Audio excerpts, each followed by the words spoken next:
Oh, oh.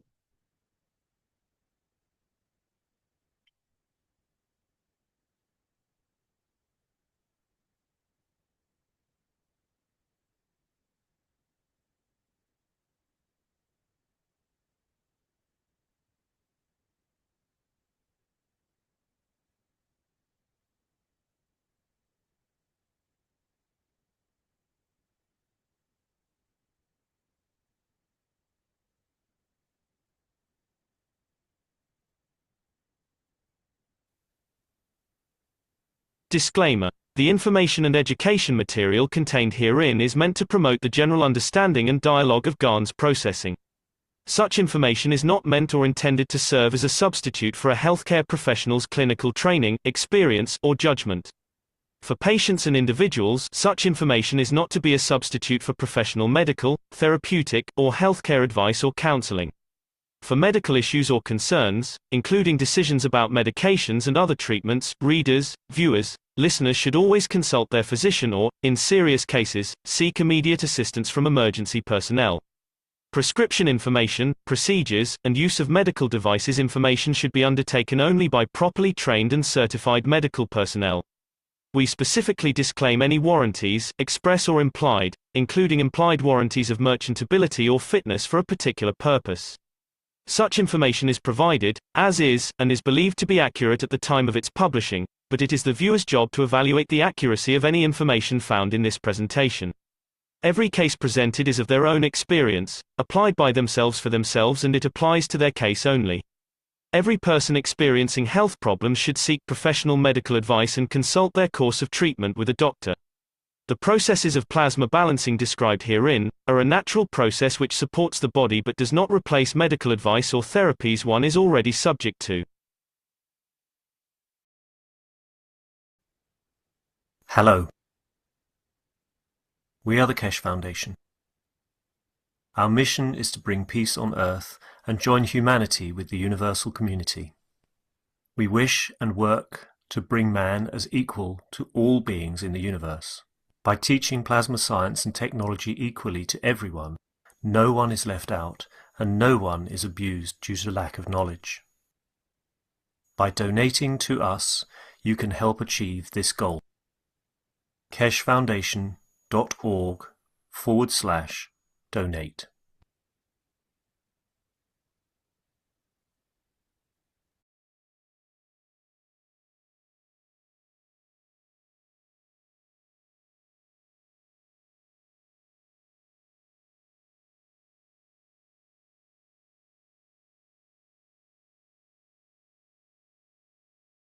And there it is. Welcome each and all to the Keshe American Knowledge Team for July 13th, 2025. I'm your host, Mark Anderson, along with Alex Cork and along with each and every one of the participants, as we're all equal, and this is a round table of knowledge, so to speak. And again, this is not the American knowledge or the Chinese knowledge of the Keshe Foundation. The knowledge is the same. The language is different. And of course, we understand the interpretation of the knowledge is a little bit different. And this is what Mr. Keshe is asking us to explore.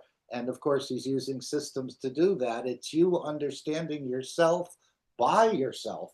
But of course, he had some systems brought in on last Thursday, and maybe people would like to share in a few minutes what they experienced, if anything at all. He mentioned a number of conditions, and of course, they're working on this energy dimension rather than the matter state. And this is why it can be done remotely, it can be done here on the planet, it can be done across the universe. This is the power of the plasma technology. And of course, there's a conference coming up on next Saturday, which many of us, I think, will be attending. Again, about technology that we can see in the Keshe Foundation store, which can be used on this planet or in space. So I want to welcome you all and thank you. And before we go any further, as usual, we normally bring in our World Peace Treaty just to reconfirm our ethos. And again, did we ever think we could become peaceful? maybe we didn't even realize how unpeaceful we were, but this is part of the whole process of the Keshe Foundation to sort of nip in the bud this soul that is carrying a dimension of destruction with it as it goes out into the universe. And they want to sort of stamp that out almost the way that you would do with something you may be getting or some other condition. You want to sort of catch it early, even though he said millions of souls have gone out into the universe and have created with this wrong streak of killing. Apparently, this process is here, and the elevation of the soul of the man is what this is all about. That we can become a permanent, peaceful planet and permanent, peaceful beings as we interact in the universe. And part of that is serving, as we know. The elevation of the soul to serve become the key, not a throne in the physical existence. And of course, this is what we've been told, and many of us continue to work in that dimension of the matter state. But apparently, this idea of serving the others becomes the oyster for those who wish to travel the universe. And part of that ethos is the World Peace Treaty, which I think all of us have signed it. You can find it, just ask for Keshe World Peace Treaty on any search engine, print it out, sign it, share it, and give others the elevation that they can become more peaceful too. Of course, we're not hitting all the commandments every day, 24 hours a day. We do make mistakes, but we're heading in that direction to become a more peaceful entity in a way. And many of the things that we never considered not peaceful are actually being introduced to us, as far as our ability to take others' energies and use it for ourselves. And we call that stealing. And of course, that's one of the commandments. But we all seem to be doing it. And then, of course, as he said, our soul is our closest friend, and this is who we steal from the most. So I guess you'll have to reconcile that with your soul. And we've learned so much about the soul keeping the books, not in the dimension of matter state, but in the dimension of energy.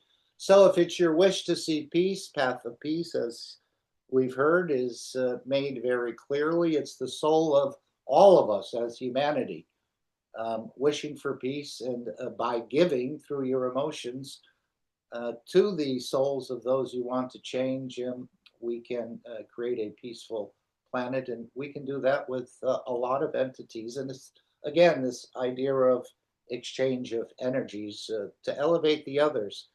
Even if ourselves don't get so elevated in that process, we're not so concerned, as long as the others do better. So again, we are here to serve and not to be served. And you'll have to reconcile that with yourself and what it means to you, so to speak. So would anyone like to read the World Peace Treaty? It won't bite you. It'll actually help to elevate you. If no one would like to read it, I'll read it. We, as citizens of the earth, from this moment on, accept to lay down all tools of aggression and war. We shall never think about getting involved or incite war, or use or develop or use any tools of war on this planet or in space. And to this we all agree and swear with our nation, our territory, our council, our religion, our city, our town, our body, or as a soul. Simply put your name and signature, date, position on behalf of, again, the nation, the territory, the council, the religion, the city, the town, or as an individual. Have it witnessed. And then, of course, after signing this treaty, be proud to display this certificate wherever you consider being important to you, that everyone can see and know your ethos to fellow men and the mankind and other created beauties of the Creator. So just signing this simple document, which the world leaders, religious leaders will sign, and by displaying it, you may allow others to elevate, even if they just start thinking that they could become more peaceful than they are. And again, this is all between the two souls, this twinity interaction, the soul of physicality and the soul of the man, which we've never really heard of until we came to the Keshe Foundation, and how this energy dimension really um, wags the tail, let's say, of the physical dimension. So we have it quite backwards, where we believe the physicality is in charge, but now in this workshop and others, we understand the energy dimension is in charge. So share it with anyone. You can find it at the Keshe Foundation store. Let's see if it's about here, World Peace Treaty. So here you can click on it and find more about this. But this is what all the technology is about. From the butterfly in the Keshe Foundation store to the most expensive product, it's all about elevation of the soul. And as I just said, is the elevation of the soul to serve become the key, not a throne in the physical life. And this is what we've been ingrained to do, is enhance the physical life when it's such a small part of the overall existence of the soul of the man. But we never understood that, and now we're understanding more about this whole process. But it's for you to open the door. Only you can open that door when you're ready to open it, or when you feel that need or that field that you want to explore more about yourself and sort of move away a bit from the physicality. Even though we're operating in this physical dimension, we need to understand both. And as we've said before, we're heavily weighted on the physicality side, and so isn't every other sort of grouping, whether it's in nuclear science, whether it's in health, whether it's in energy production, or whether it's in space travel, all heavily weighted to the matter state. And now we're introducing this other dimension that we call the dream, or we call the coincidence, or many things that happen to us. We didn't want to acknowledge that there's a interaction going on, a big interaction, and the main interaction, I think, is on the energy side. And then, of course, this whole idea about creating time and trying to match the physical emotion with the energy emotion for the transmutation. Why is transmutation important? Because it gives us an aspect of immortality. There's not the heaven and hell as we teach it, but if you know how to play, you can play off the energy state against the matter state in an endless experience across the universe. Would anyone like to add anything about the World Peace Treaty? And of course, we know we're made in the image of the Creator, which is the interaction of fields. So we're feeding ourselves 80% of the energy we need. It's just the 20% we're short. And so part of the technology is to fill that gap that causes us to kill and take other creatures' energy to sustain our own. And of course, this is not the ethos of the universe. As we look out, we don't see any wars, we don't see any conflicts, we don't see any prisons, factories, and the rest of it. It's all done in a different way in the energy dimension, even the creation of new beings, as I understand it. And as I understand, it's quite common in the universe that different civilizations interact with these other civilizations and create all new creatures. And again, not out of the interaction of the physicality, but the interaction of the energy dimension. And this is what we're learning, creating this new child of Mitra in a way, and also what our future could be. And of course, this will expand the entire creation into all new creatures. But we haven't even fully understood all the structures of life, even on this small speck of dust we call planet Earth. If anyone has anything to say, please feel free. One of the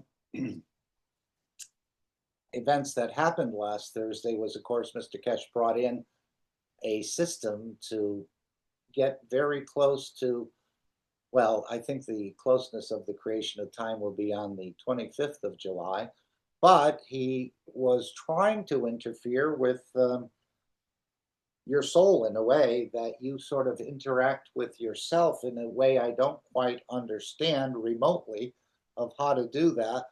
But he asked to wear some headphones during this. And of course, he said he'd bring this in more and more often, I think.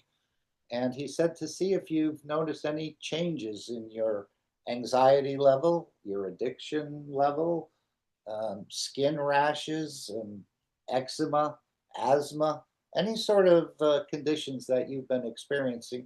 So now we'll just ask if anyone has experienced anything in that workshop.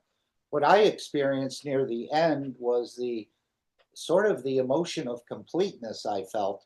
I was taking some notes and all of a sudden I paused and I said, do I need any of this? Do I need to be writing things down? I just felt the not a need for the matter state, that I was sort of just for moments of time, for seconds of time, that I didn't need anything. I didn't need the money. I didn't need the physicality. I was sort of in an emotion of completeness. And I know Mr. Kesh mentioned about that in the past. And then another thing that hit me was that I felt that I was starting to understand a little bit of the knowledge more to be able to put it together more.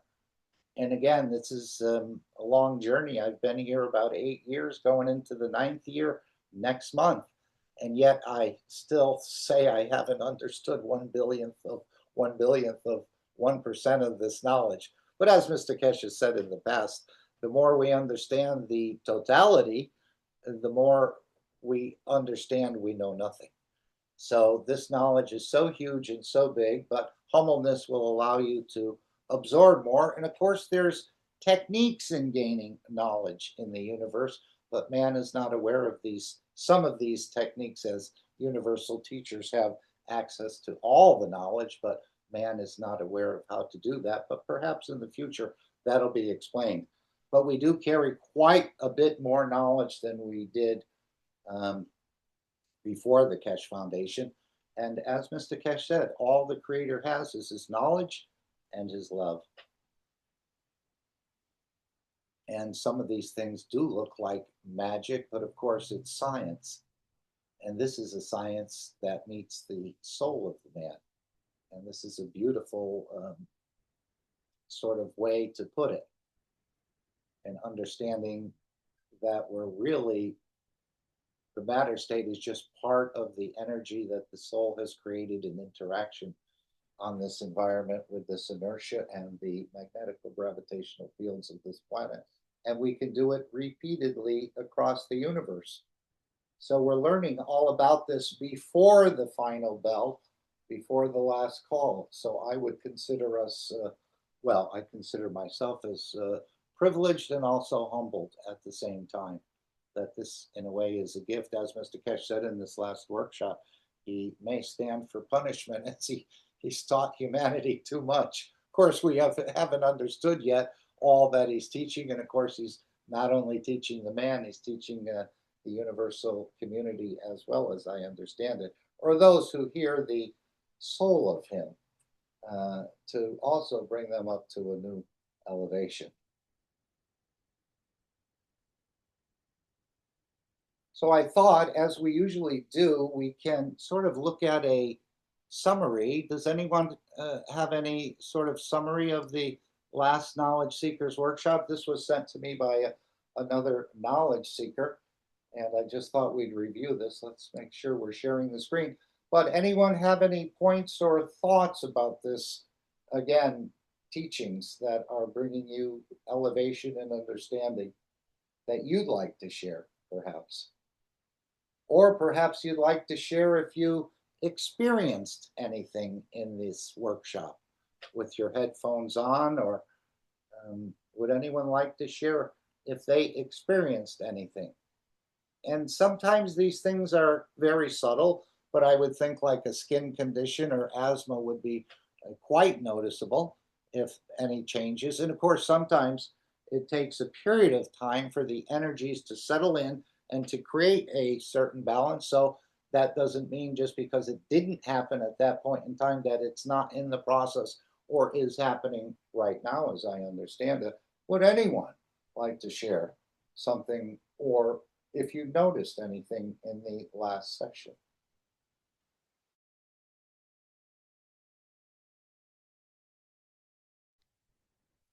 I thought my tinnitus got less loud. And tinnitus is, I think I refer to it as tinnitus, but Tinnitus, probably itis correct. usually refers to some kind of inflammation. It's ringing in the ears, and I've had it for years. Sometimes it gets really loud, but during the session, at least, it was very quiet. Now it's back, but I have hopes that maybe there's a way to have it turned down. Yeah, I get those sounds sometimes. I think we all do. I don't know where they come from, and normally they just last a brief period of time. Sometimes they're different tones and different things going on. I've even heard them in some of the transmutation sessions. Again, that could be just generated from myself or an inflammation, perhaps. I don't know. Yeah, mine's 24/7. Okay. Yeah, that can be quite bothersome. Absolutely. So that has been a bit reduced During the session. during the session. Okay. Well, that's a good sign that it can be balanced in a way. Right. And of course, he has to write to the Keshe Foundation if you did notice anything. Yep, I still have to do that. Okay. Yeah, just a short note as they receive many, many emails, info at the Keshe.Foundation, I believe. Anyone else have any? Yes, go ahead, please. Yeah, and I would like to, for everybody to, or for my benefit, to review how we use our headsets, because I forgot which way they go. And if we're supposed to lay on our back, how, if we have one on the back of the head, how can we lay on the back of our head? Or how have people managed to set things up? Anyone? I know, again, And he didn't pre-announce it. Go ahead. I just wanted to ask, what kind of headsets do you have? It has a microphone on it and so on? Yes, it has microphone, and basically these are just little earplug type things, which I reduced to just the inside. And I have a belt that I wear on my head that has holes in it, and those little insides can just be plugged into the holes. They don't get lost, because I used to always lose things. But then when you have them on the back of the head, that's pretty harsh. Was this Other headsets, they just slide and disappear, especially when I fall asleep. There's no way that I can keep them on. I just use the big ones, the soft sort of things that fit right over the ear. And it does have the microphone, like a thing you can speak into. Right. So on mine, it tells me which side to put it on. For example, I think, is it the Apple ones, you would probably put it on the right side, I think. Yeah, the sides I know, but because I also have worked with Dr. Curran, the locations are different, so I get them confused. Well, it depends on the headset itself. If you just look at it and determine which side, on mine, it says it has to be on the left. Yeah, but like with Dr. Curran, it has to be on the temporal bone and not in the ear, and different places on the head. Yeah, you're being I think processed for a slightly different condition. Yeah, right. But I forgot what we do for the general. Right. Mr. Keshe didn't give any specific instructions No. other than one of those wireless ones. He said try it, but he normally doesn't recommend those. He said try to get into a stereo environment. Yeah, yes, and the interference. He also said to use 4 or sometimes 6. Well, that's in the transmutation sessions, not for this particular sessions. He just said get a pair of headphones and put them on. Yes, because you need to hear the workshop. Yeah, and that's right. And Good point. right. But during the transmutation, where do we put them? All over the Depends place. on the specific instructions that you receive in an email before the transmutation sessions, or sometimes prior to the transmutation session starting. But what I did was I put this is what we've been doing in the transmutation sessions, is the microphone, which is normally on the right side or the right ear.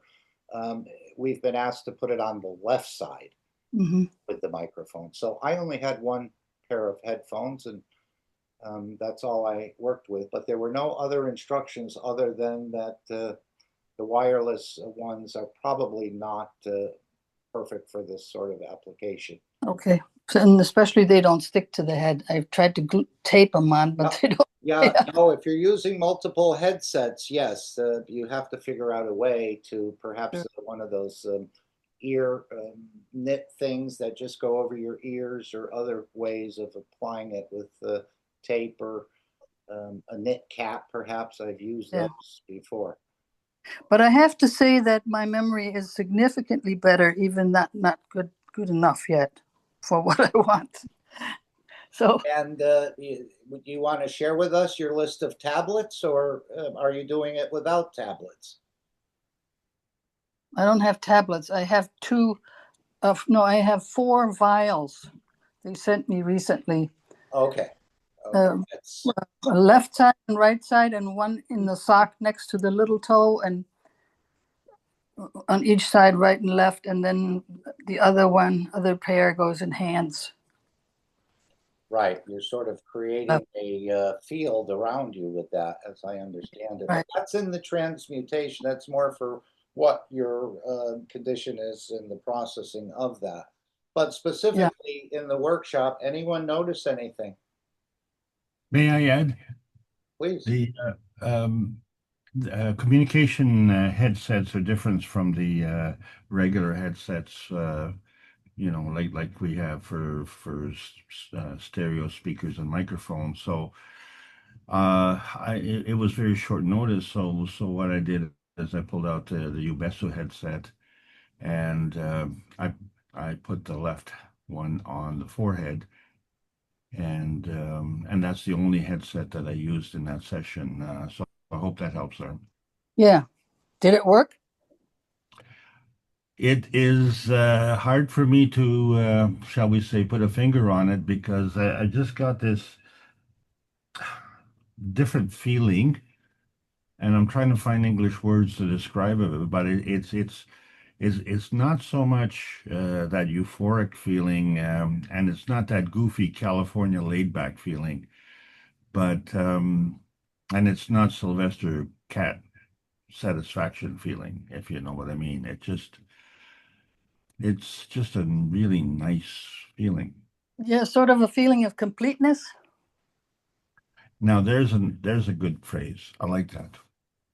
Yeah, he had described that before about this emotion of completeness. This is when you're in the balance of the fields of the soul of the existence. We hear that in the creation of the universal, or formation of the universal council video. I'd like to keep that. Mm-hmm. Yeah, that 24/7 instead of the ring motion. Yeah, there was no switch, or like you walk into a room and you turn the light on, and there was no threshold to cross. It was just, it really wasn't even noticeable as such. It's more of a noticeability by absence. You kind of notice what you weren't feeling before, and what was left was great. That's all I can say. Yeah, what left for me was stress. Less stress? Yeah. Oh, I always have a little bit of stress all the time. Well, that's the anxiety he was talking about, correct? yeah. Could be. Mm-hmm. It's Yes. very, very subtle at this point, because it was a very short session, and I didn't find it actually during the session so much as after the session. Even after the class finished, it was just there was this kind of residual lingering feeling. And I have to say that when I listened to it again without headsets and listened to all the words, it actually created some anxiety because I was thinking of all the burdens I have been putting on my children and grandchildren, great grandchildren with my negative thinking. So That's beautiful. Perhaps you were balancing the fields with the soul. This is a game of the souls. It's not so much the physicality, but we've gotten it backwards. May yeah, I clarify, so you're talking about you were achieving these results from the embedded energy in the recording? I mean, I was getting more anxiety because I've got guilt feelings for having spent 70 some years in negative thinking. Oh, that's perfectly normal, and that's one of the curtains that you have to go through. Yeah, I guess so. Okay. So Okay. anyone else have any experiences they'd like to share? Again, sometimes these things are subclinical, but as he said, if you notice some anxiety, addiction, skin issues, asthma, other sort of conditions that you could report, please do feedback to the Keshe Foundation, info@keshe.foundation. And more of this is going to be happening in this energy dimension as he went into the wellness offers that are in the store. We can take a look at those after when we listen to the announcements. But again, it's understanding more of the transmutation of the fields of the universe. This will be one of the games I think we'll be involved in, playing with these fields in a way. Once we learn a little bit more, or perhaps get other systems to be able to do this. And we saw the latest released is this cosmic ray transmutation unit, which is a two-piece thing. We can cover that later. But this is going to help or bring us into a position where it'll make it a bit more easier, or a lot more easier, to get into that sort of matching of the two times of the physicality and the energy side through the emotion. So he said this is a new cycle of teaching in a way where you teach yourself about yourself.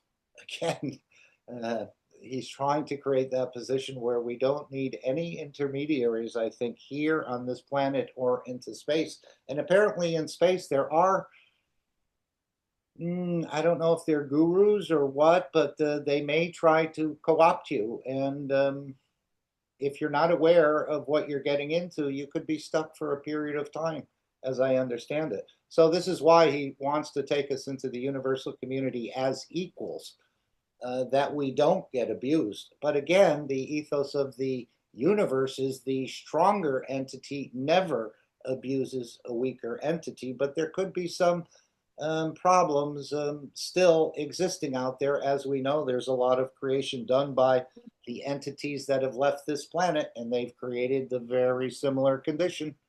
So there's still much to learn about the whole. We're going from the village into the big city, as he said. And the village, we're kind of slow in the village and not really up on, we're too matter state. In the big city, it sounds like it's all energy games in a way until you manifest yourself.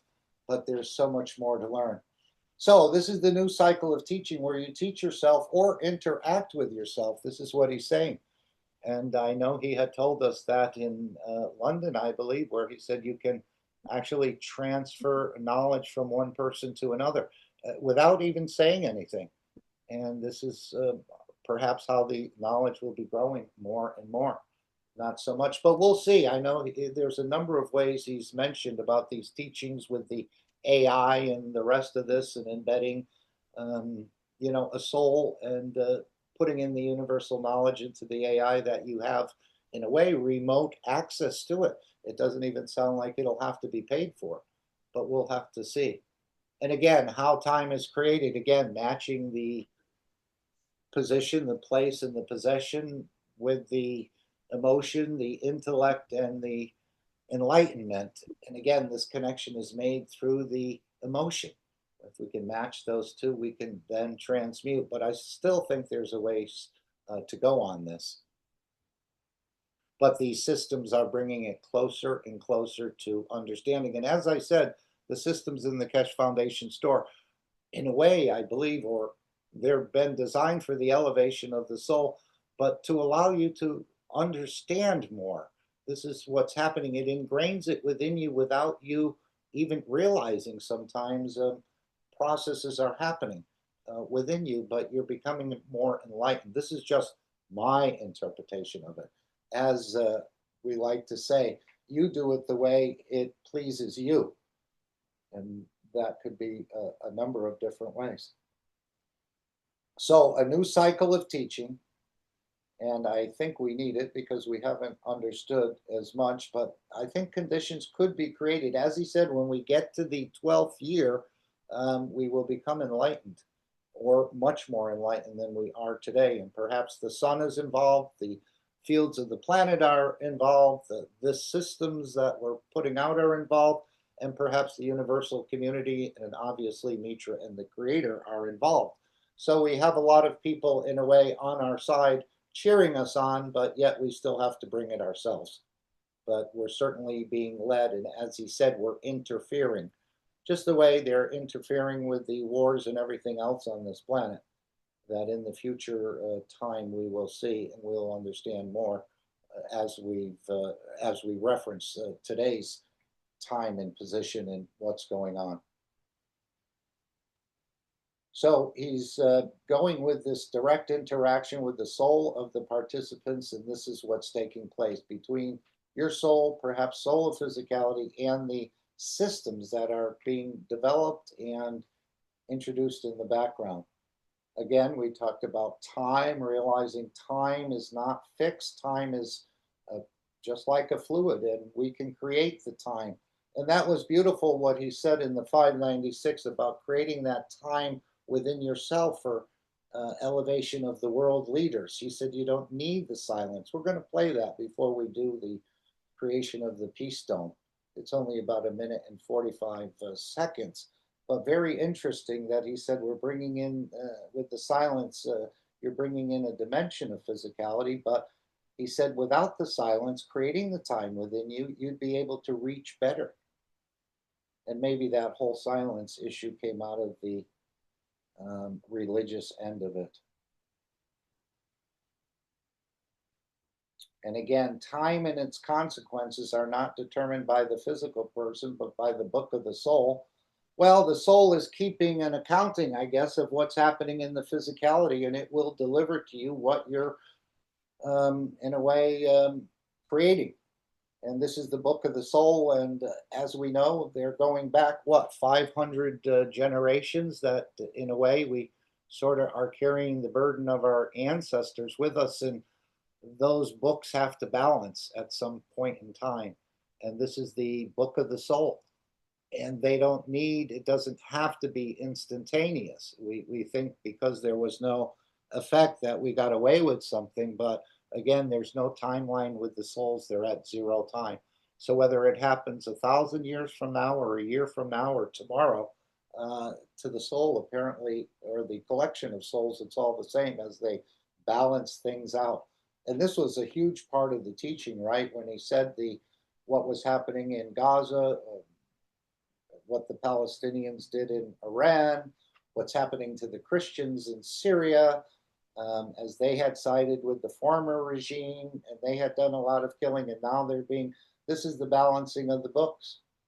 This is the balancing of the fields. So we need to think that every sort of action or misaction or whatever is all being sort of logged in a way. And these things have to balance. That's why he's trying to get us into this perfect, peaceful condition in a way.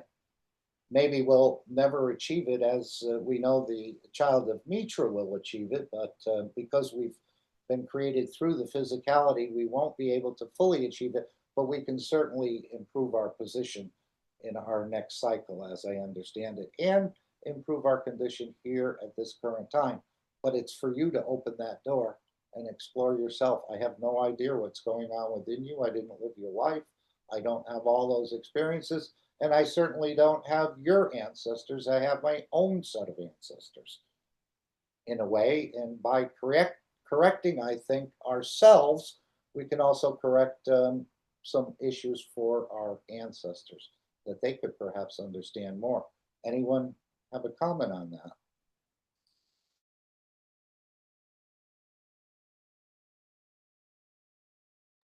As he said, every action, every feeling, even the hidden ones, is energetically stored there. The true last judgment lies within ourselves. So, as he's always said, your soul will judge you. There's no heaven and there's no hell, but the soul will judge. But we can also change our future position by correcting what needs to be corrected in the physicality. And I think these systems, even though we may not feel we have the power sometimes to do that, these systems will help us to achieve that goal. And here he talked about in the writings of Christ, feeling malicious joy is forbidden. I think he was talking about what Iran, the retaliation in a way that happened between Israel and Iran, and how Iran has found a weak place in this structure, and he used that like that they want to keep attacking because they've in a way found an opening. But he says this brings arrogance and this is not good. And of course, he's encouraged all sides to step down and to work together, but we'll have to see, as he said. So this idea, just because you hit the other one over the head more than they hit you over the head, and now you got a big head, not from being hit, but because you inflicted more suffering on the others, this is not, this feeling of maliciousness, joy is forbidden. I think that's what he was trying to say there. And again, the soul seems to keep quite an accurate tab without a computer, without writing anything down. It's all being embedded in there. So this is why we're trying to elevate the soul of the man into that permanent peaceful condition. Because if we're going into this energy dimension, none of this killing and destruction exists. And that's why, in a way, we haven't been allowed to join with the universal community because we're just a little too wild. Alex uses hooligans. I don't know if that is a term that's appropriate, but it probably is. At least for most of us, that's some of the reasons that the universal community visits here, and they've been here a long time, but they are a little bit shy to show themselves because of what goes on in this planet. Would you want to interfere with a bunch of lions fighting each other? I don't think you'll get too far. So they're here, but they're helping us also to become a more peaceful individual and welcome the new child into the universal community. This is part of the work of Mr. Keshe as a universal teacher, which he said he's been doing this around the universe for millions of years. So we can imagine the depth of knowledge and experience that someone who's existed and been doing this work as a universal teacher is within that structure. And as Mark, said, yes. Many soccer teams in Europe have a following, because of the closeness of all the countries. In Europe, the countries themselves are uh, close, like the states are in the United States. So it's common for soccer fans to travel from one country to another. Okay. But when soccer fans follow to their team and cheer and celebrate, or, even, they become sad if their team loses or something like that, they're still soccer fans. But once they start to do civil disorder and destruction, they're no longer fans. They're called hooligans. Got it. And this is, you're looking at the same person. They are by in their presence based on their association with their team, or as they say, their tribe. But their actions have nothing to do with that. One moment they're a fan, next moment they're a hooligan. and all of us are fans of this earth. And so those who are actually miscreants are hooligans. Back to you. Right. That's why I always thought it would be nice just to have a win-win game. Of course, the gamblers may not like that, but if you're um, a viewer and enjoy the beauty of the game, to see the interaction of the players, that nobody wins and nobody loses, but we just see the beautiful interaction of the different plays and things. And as you said, you lose by 1 point or a half a point or whatever. One team is dejected, one team's followers are all elevated, the other team is in a different mood and their followers are in a different mood. So if we could go to the win-win situation just to enjoy the beauty of these things without anyone having to win and anyone having to lose, just for the beauty. And maybe this will happen in the future. I don't know when. Well, the games are definitely entertainment, Mark. It's just that when the consequences are death, that's no longer entertainment. And this is the difference. And even if we look historically, you look at the Colosseum, and people enjoyed the entertainment, but then it became more entertaining when they could see uh, men fighting lions and getting mauled to death, and they called that entertainment. I'm sorry, I have never subscribed to that form of. Just like on TV, Well, Yeah, I the consider blood some remember of gore is the entertainment. America's Funniest Videos, right?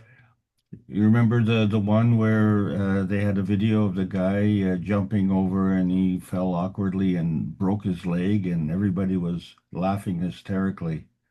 Yeah. I remember when my daughter was little, like 2, 3, and we were watching some kind of Sesame Street type thing, and there was somebody carrying a pie and stepping down several steps and fell, and the pie fell, and my daughter was just crying. And I thought, wow, that was still genuine. And later on, that became something to laugh about. So I think initially we have that compassion, but somehow it gets trained out of us. Yeah, Well, as I said, we have this destructive trait within us. We, in a well, way, this was the enjoy other problem with people. the So, this was the problem when they first introduced motion pictures. They were showing some difficult scenes and things that we kind of take for granted, even see regularly on mainstream media. And the worst offender of all is the X platform, because if you want to see disgusting human behavior. But initially when people were seeing that, they were horrified, and now we have been desensitized, and so it's we want to feel even more horrified, and to break through that desensitization, then we have to make it even more gory and even more ridiculous. So um, it doesn't take away from the fact that it is harmful to the individual, and someone is suffering. So it is difficult even for us to understand at this point in time on this particular show that as we are speaking, as we are gaining knowledge, thousands of able-bodied men are perishing. Back to you, sir. again, And may I comment? yes, please. People watched Captain America. Now that's a real amazing fight, fight, fight. He's supposed to be good for America.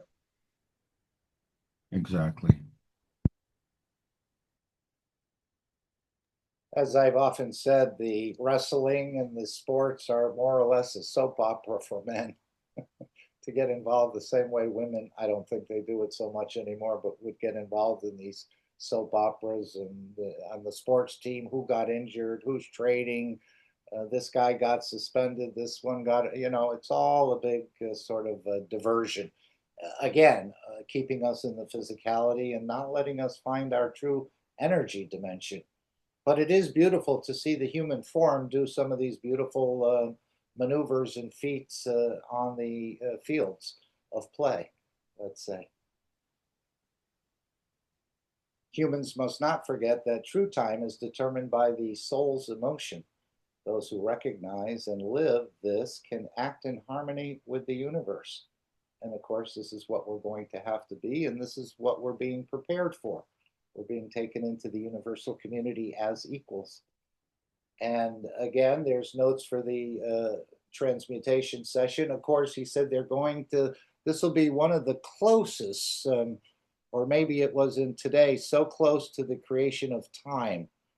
Or perhaps that's what's going to happen on the July 25th, but it's part of this whole, again, creation of time, where we can actually, through our energies, create that dimension in energy. And then if we get good at it, we can release the physicality to actually manifest in that particular condition, as I understand it.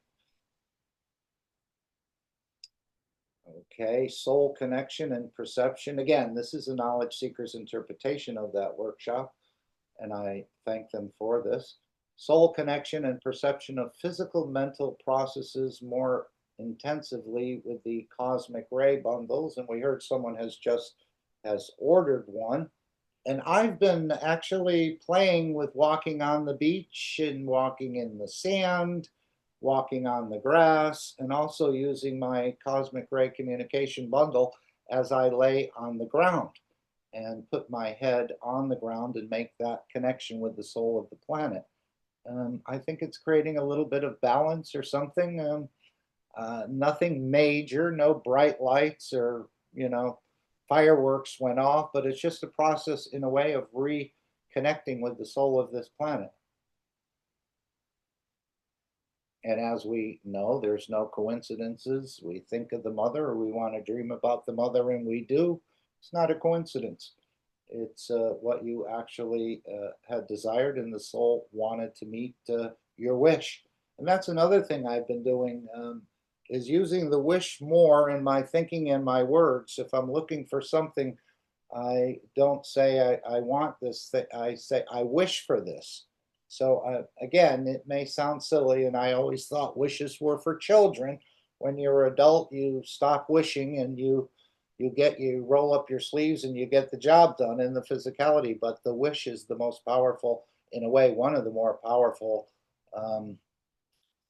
energies we can use. And as he said, the reason there's no war in the space is because they create everything out of their wishes. So nobody lacks for anything, as I understand it.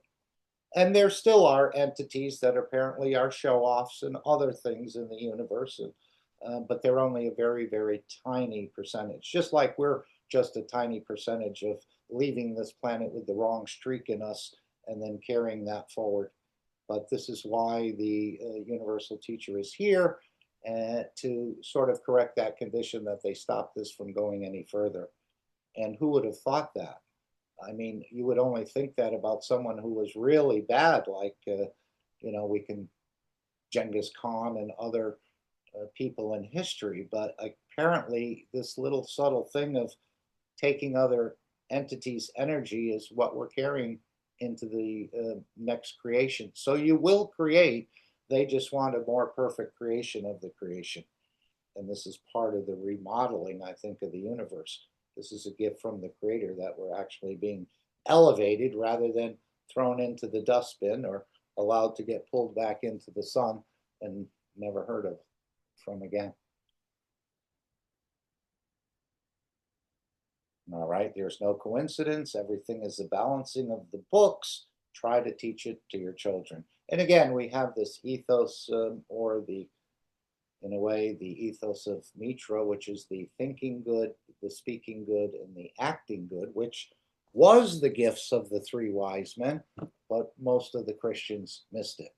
We looked at it again in physicality as a gift of oil, a gift of precious metals, perhaps, or a gift of incense, as it was written that way in the Holy Book. So you could see even the Holy Book keep us connected to the matter state instead of offering the three wise men's advice about thinking good, speaking good, and acting good. I think this creates a beautiful shielding if you can stick with it. And of course, nobody can do it perfectly, but we can improve our position for sure. And as Mr. Keshe said in this teaching, you don't have to actually physically do it to, in a way, be responsible for it. Your thinking can do the same thing. This is what's taught in the holy books with Christ about adultery and other things. He said you didn't have to commit that physical act to be responsible for it. All you had to do was think it. And isn't this where this whole process, in a way, starts within our own structure, within the brain, and so on? But it's up to you to, I don't think I can, as they say, you can't control another human being. So it's all on us to explore, find out more about this, for investigate and understand more about this for ourselves. And this is the beauty of it. You become quite firm in your ability to be that last man standing. And I think we're just beginning with this opening up. Remember, this applies to energy, it applies to space travel, it applies to feeding, and it applies to wellness. And working with the soul and the energy side, we can complete many of these things that we thought, or many of them that we thought were out of our reach, or that we had to consult with medical people. But as he said, the medicine of today is the matter side of healthcare. And we're introducing the energy side of healthcare or wellness. Anyone want to add anything else about the 598 Knowledge Seekers Workshop? We just covered a few small parts of it in a way so far, but we're going to open up more of it as we continue here. And of course, as he said, we haven't understood the life on the energy side. We're so consumed with the matter state. And as he said previously in one of the workshops, we're too much involved with the physicality. He said, we're too much involved with nothing. And if you look at the existence of your physicality compared to the existence of your soul, we certainly got it wrong. But we're being advised and enlightened that we can actually think more about the energy dimension and the future positions of our soul, or where we'd like to be, rather than worrying to the last breath about this physicality dimension. But it's for each and every one to decide on their own. But I think these systems and the interactions are creating that enlightenment, that you see the bigger picture rather than the smaller one. So let's go to the announcements if we can. Anyone else, please feel free to share with us. Okay, let's see if we thank the knowledge seeker for that. I have one more thing to say, and that is during this class here, my tinnitus is much less. So I think together we are creating some special field.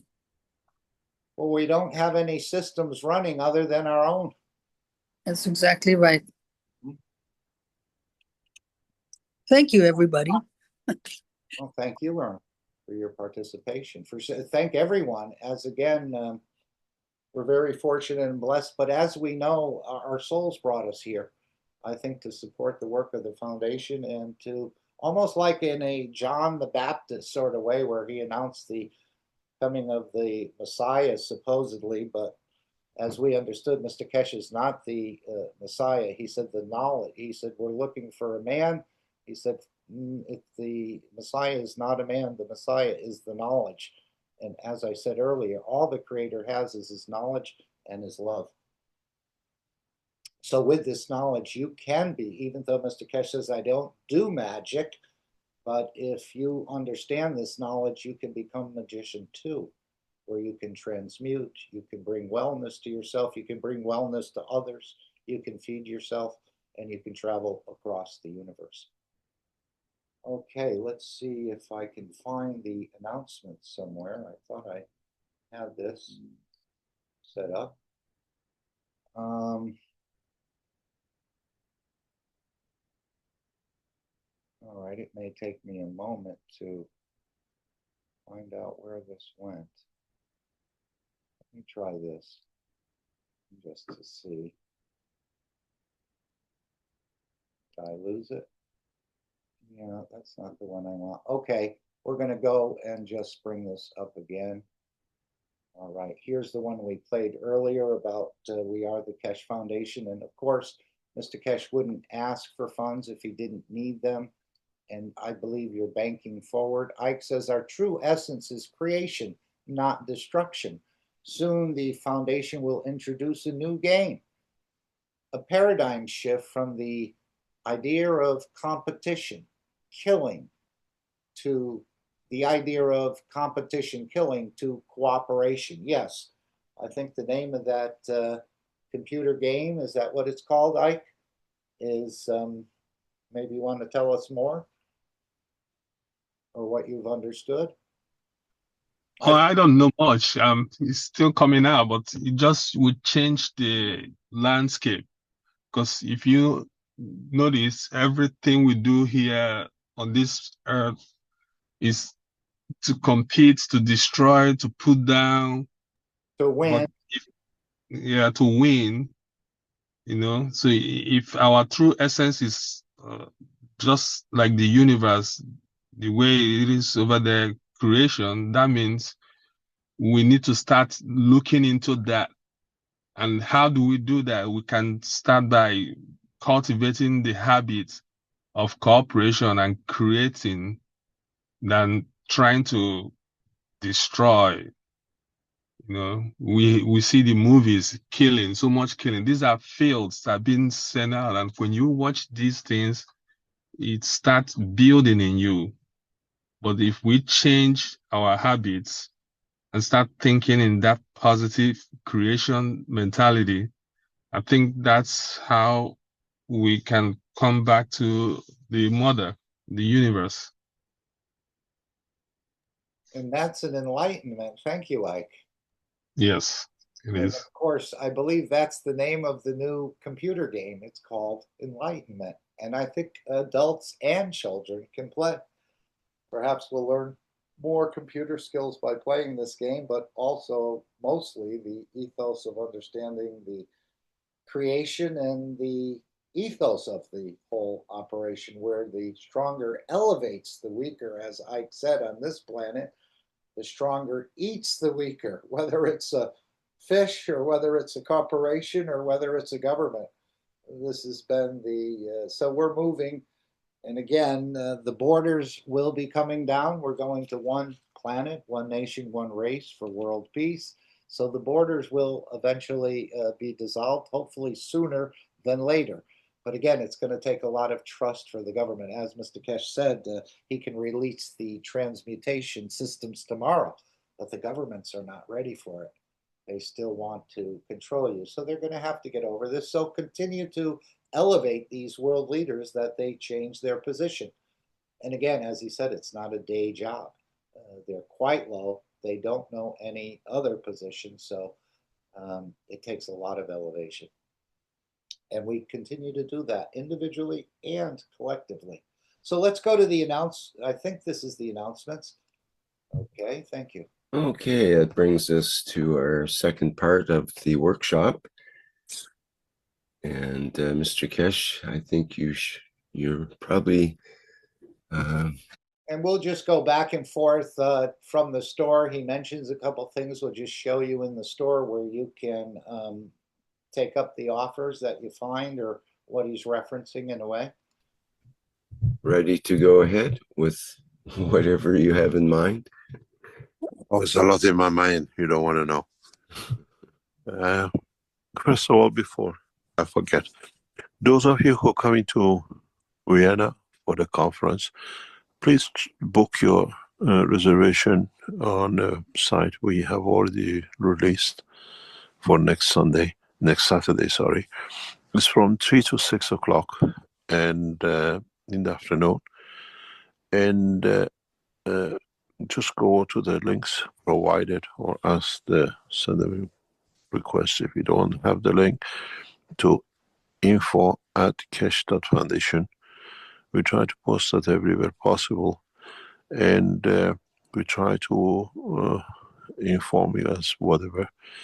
It'll be enlightening and amazing, what I call, presentation, trying to bring a new technology and new understanding into public in a different way, as we are there by invitation of the association. We try to be very clear in what the technology sits and where it stands and the rest of it. In the last Okay, so what Mr. Keshe is referring to is something he posted in the Telegram about this symposium, where he'll be speaking, I think, the last day of the conference, Saturday, July 19th. And if somebody can put this into our chat, or perhaps we could do it a different way. You can go to the abstract and read the abstract, and you can also sign up for an online day ticket for one day if you want to just go to what the part where Mr. Keshe is speaking. And of course, there's a 50% discount. I think this is about 140 for the one day. And if you use that code you see on the bottom of the screen here, which says special WCP, Gail, do you want to explain more about this? I know there's a little bit of a confusion there with the exclamation marks after this, or Ike? Yes. Yeah. Whenever you put in your code, special WCP, do not put in the exclamation marks. It won't work. But copy it exactly as you see it, except for the exclamation marks, and it does work.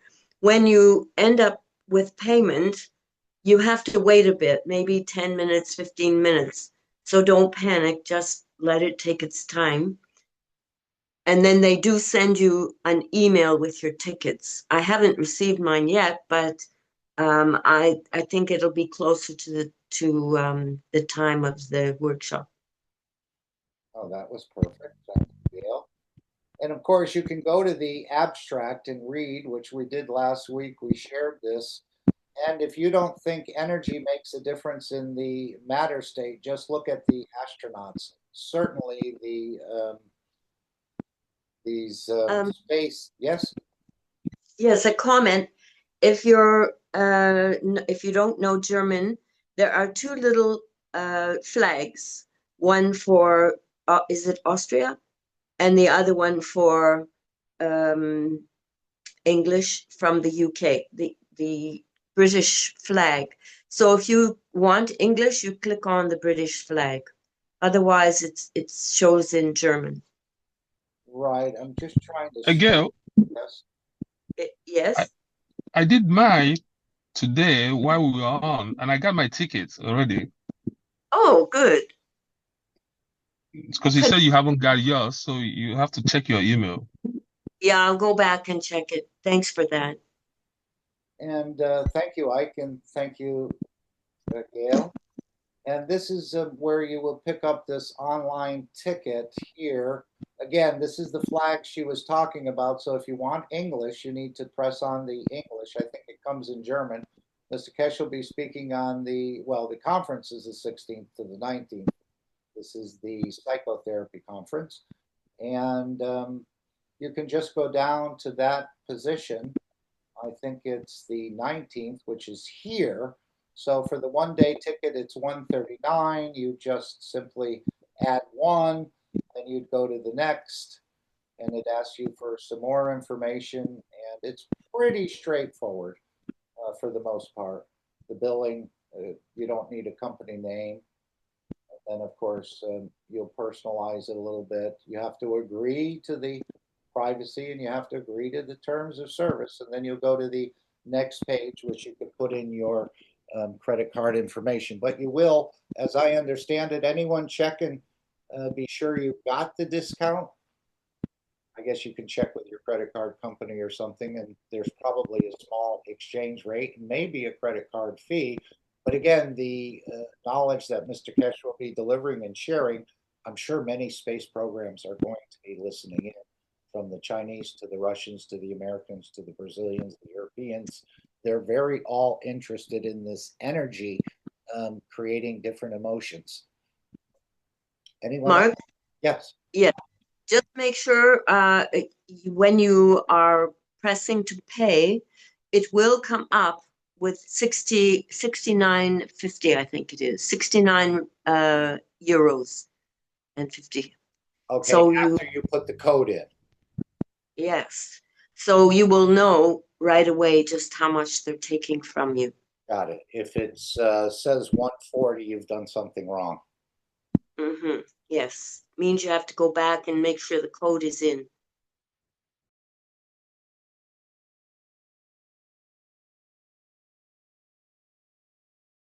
Okay, so that's coming up this coming Saturday. And of course, if you're out of the Central European summertime, you'll have to calculate. I know in New York, they're 6 hours behind. In California, they're 9 hours behind. So this starts, yes, at 3 p.m. in the afternoon, but in New York, it would start at 9 a.m. in the morning. And in California, it'd start at 6 a.m. in the morning. So just set your schedule to notify you, because this is not a regular event. This is, again, I think it's very similar to what Mr. Keshe has shown in China. Again, creating materials that'll be used for space. But in this particular symposium, what he's going to be showing, if we go to the Keshe Foundation store, is this new offer.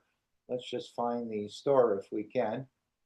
I think I have it up here, unless it got deleted by one of the other things that I did. So why don't we just go to the Keshe Foundation store, and what is going to be presented is this new transmutation communication, not communication, but transmutation system. Let's go to all products. That way you'll find everything that's in the store. That little window continues to come up, so just disregard it. And this is what is going to be demonstrated or spoken about. This particular system is part of a two-piece system. The first one is being released at this point in time. I think for one is $49.99 plus the value added tax, and then of course the exchange rates. But this will also come in the next number of months. You'll purchase a second part of the system, and this is some sort of device that goes around your chest. Both of these, in a way, are wearable technology.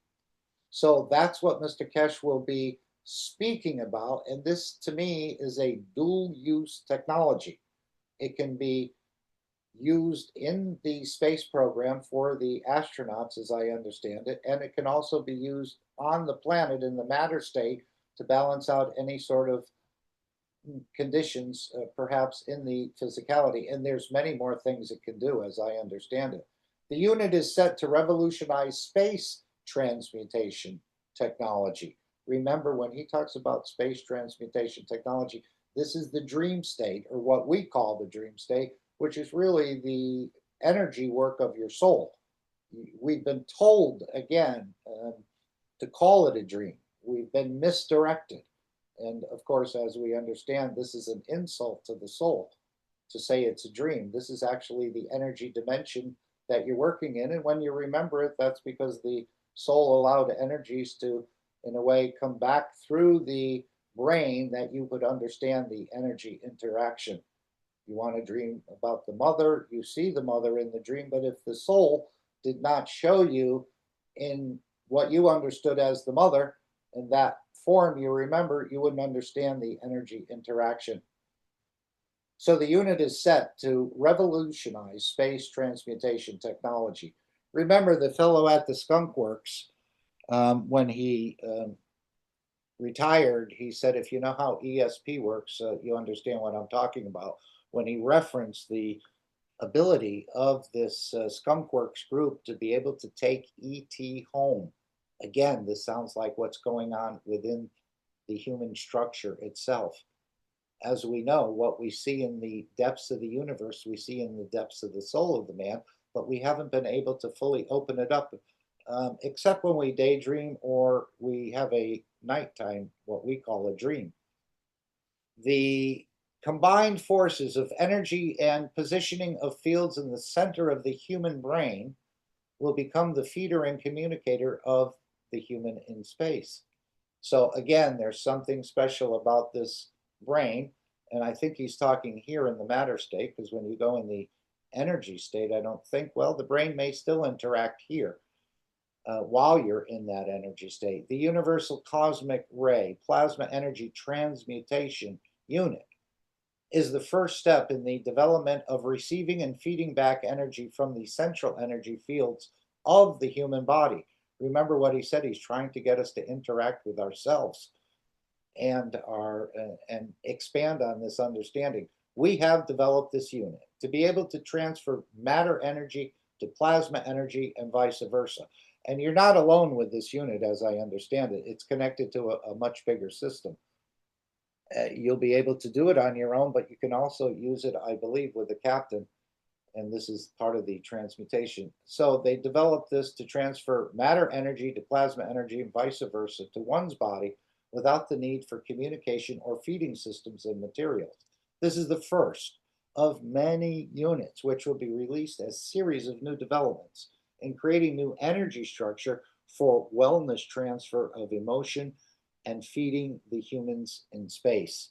Remember, when we go into space, we can't take all the doctors and everything else, even if you're traveling in a matter state craft, as I understand it. But we can reach you in the deepest parts of the universe. This is what he said when we saw the wellness and transmutation system. Maybe I'll just pull that up quickly if I can find it. Let's see if we can just find it here somewhere.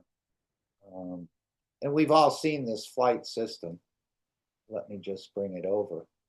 And this is what he's saying. The transmutation and transportation of the soul and the physicality is within the system. This is what he showed us maybe more than a year ago. I'm not sure if these systems have gotten smaller. They've gotten more compact. That seems the way the Keshe Foundation is going. But he's talking about the transmutation of the physicality and the soul is within the structure. And they can reach the man in the deepest parts of the universe for any condition of unwellness. And of course, as we know, when we travel into space, these energy packages, whether you're traveling on the energy dimension or in the matter state, less prevalent in the energy dimension, but still there are energies that can touch your soul. But in the matter state, for sure, you're going to run into many, many of these energy packs, as we've seen with the viruses, with the energy packs. Yes, we do call them viruses, but interacting with some of the current space people, where they could have developed many more conditions. And another one of the conditions, of course, is the weightlessness, which causes other problems for the physicality.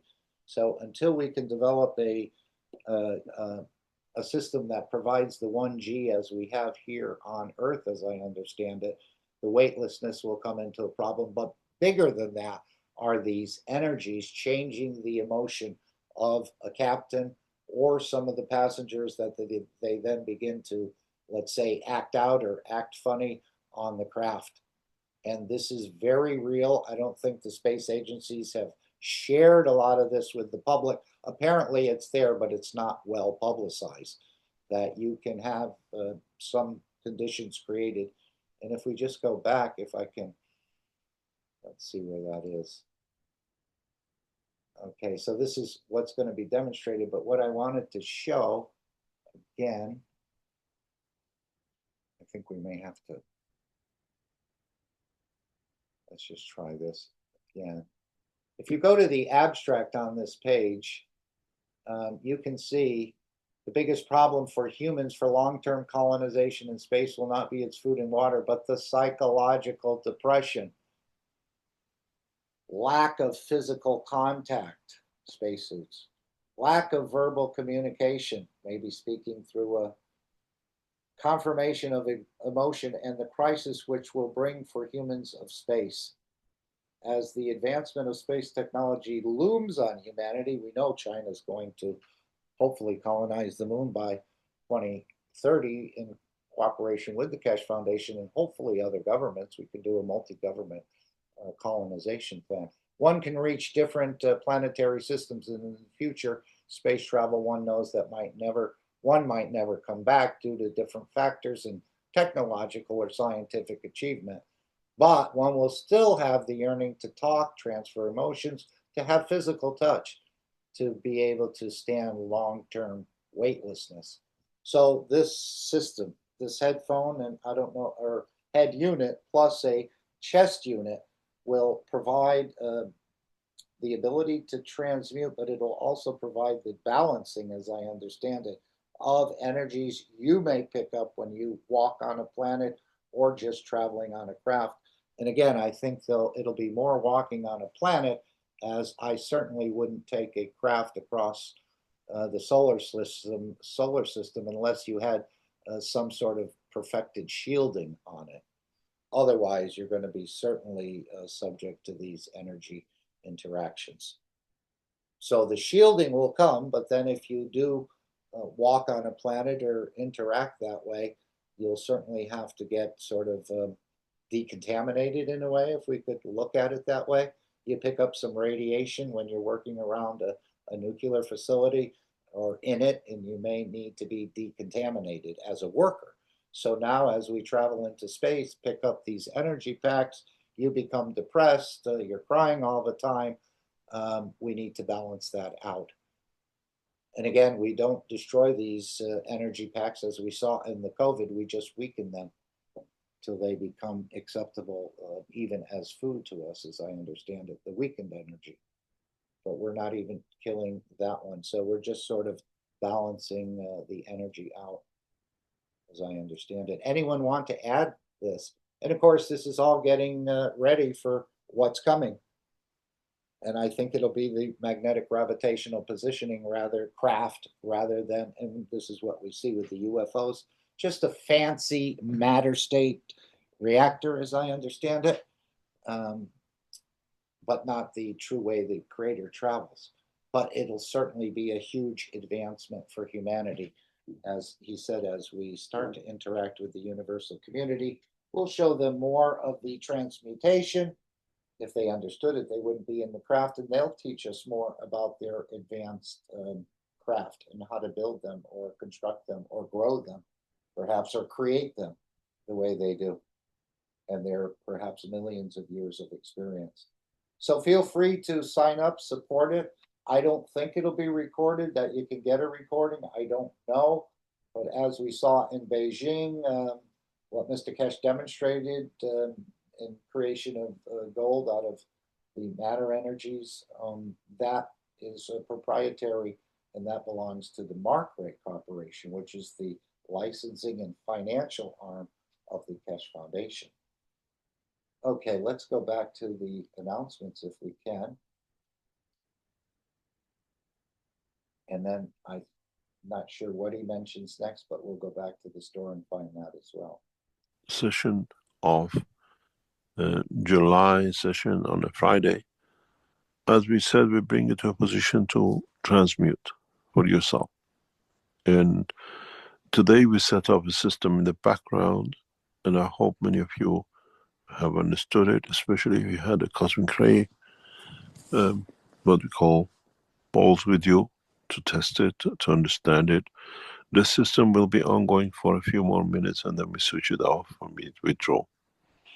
But it'll be interesting to see how you feel the difference between on and off condition after bringing up for you to understand your central energy and what you call the work of the soul. In this, it'll allow us to do the first transmutation tests, which we are doing in the background for what we call development of the technology and how things are taking place in our structure and our work. On the other hand, please. Okay, so now he's talking about the transmutation session. This is an ongoing, let's see if we can find where we were here with the store. I think this is it, right? So every month, there is organized to keep the Keshe Foundation free a transmutation session. This one is coming up this coming Friday.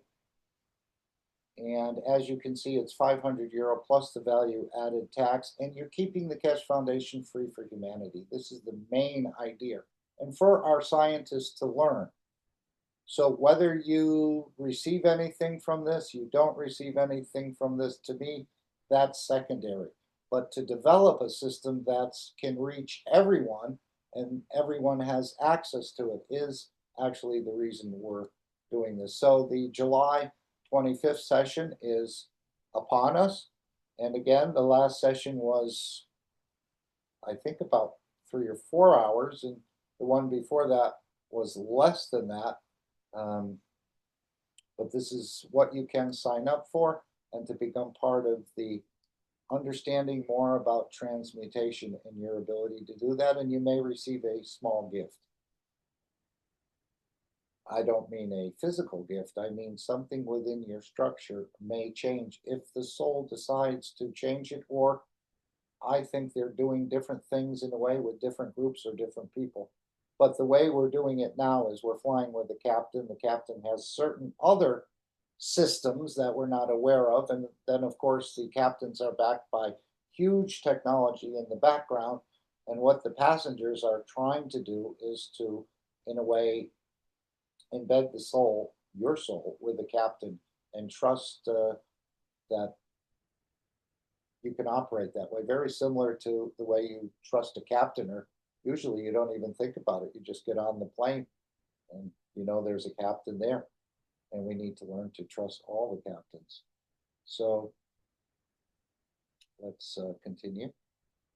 Feel free to sign up for this. Again, keeping the Keshe Foundation free for humanity. You're banking forward because you're making systems, or you're making yourself available for this plasmatic science for the doctors to learn, the technicians to learn, and to perfect the system. So it's actually a privilege, even though you have to pay for it. And we've heard that in the video that Alex has voiced over, the Brazilian team has made.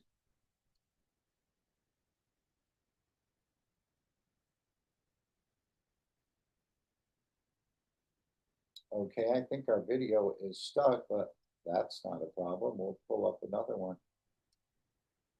Sometimes these things get stuck more often than they used to. I think we're at about 4 minutes into this. Let's just see if we can bring this up again. Go over there. Thank you. Sorry for the, I think we're at 4 something in this. Yeah, somewhere around here. Let's continue here. On the other hand, please, in the next week or two, pay close attention to market operation and what will happen in the stock market with market. Now, again, I don't know why he's talking about Mark Ray Corporation. We're a scientific organization. Of course, Mark Ray is the home of the cosmic ray technology, the creator ray technology. And of course, that's why he's talking about it. And they have offered stock for this company on the penny stock exchange, which is also known as the pink sheet. And this corporation has the space research and research of space technology. I think it's called 9661 designation. And it's one of the only 30 companies, I think, on the stock exchange that have that 9661 about working with space technology. So this is where you can't purchase stock, I don't believe, directly from the Mark Ray Corporation, but you can find a broker. And again, we're selling the knowledge of creation, the knowledge of God, which has never been sold before, but that's the way it's done on this planet in the stock market, if you can grasp that. But that's the way it's done here. And so we're following along. Eventually, everything is free for everyone, but that may be down the road a ways.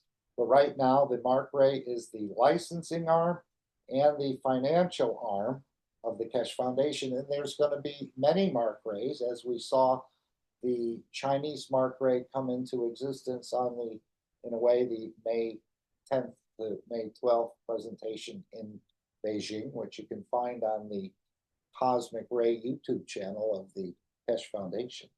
And you can see about a 90-minute video of what transpired for a short period of the 3-day conference. Let's go back to our announcements.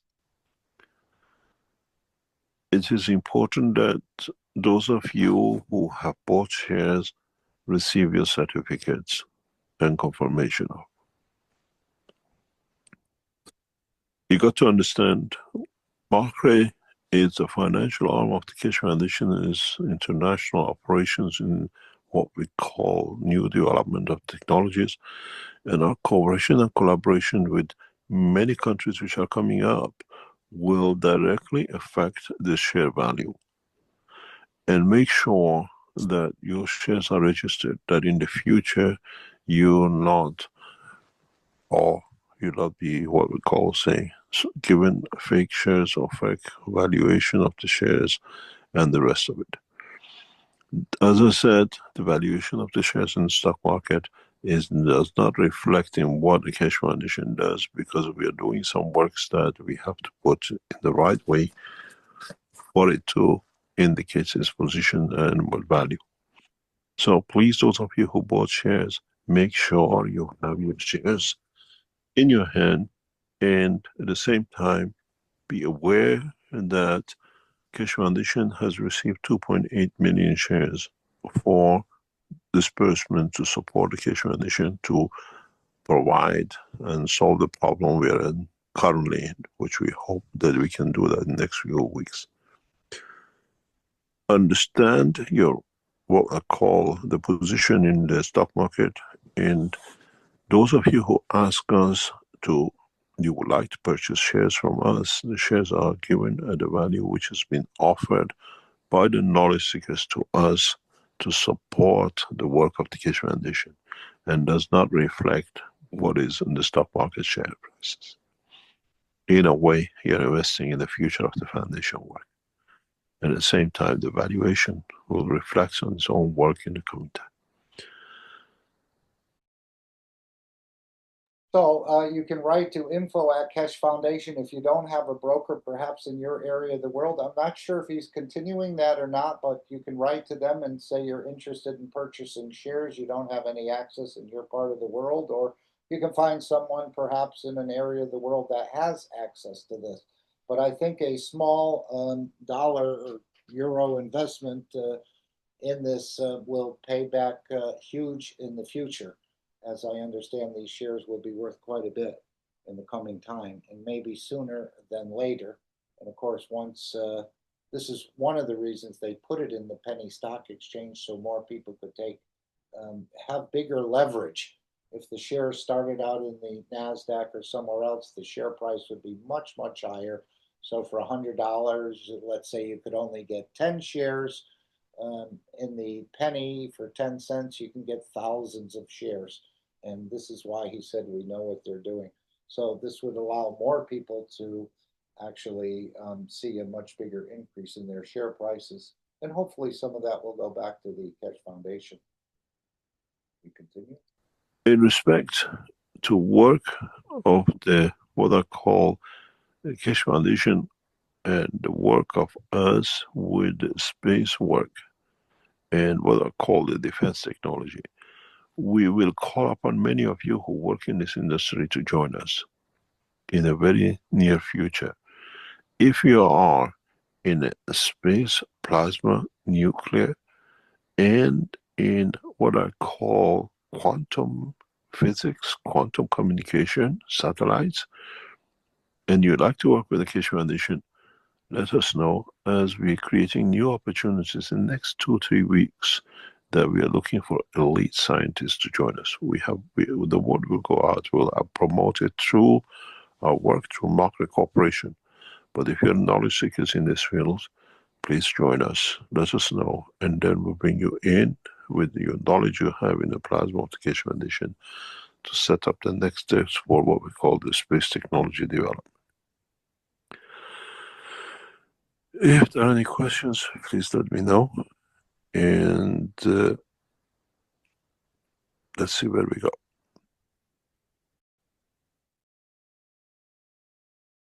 Okay, any questions or comments anyone wants to make?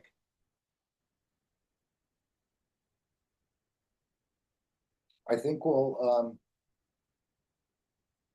let's see here. I think what we'll do is go to this part. Again, I like to bring things in. Mr. Keshe has talked about toothpaste and the way you would never think that it would create deficiencies within your structure. But this is the whole game of it, to create more problems that they create more treatments, as I understand it. And now in this particular workshop, he started to talk about sunglasses, which I never really considered any problem with sunglasses.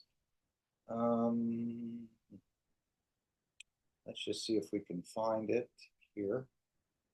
Okay, now this is at 157. I think that's a different one. I think the sunglasses comes in around 228.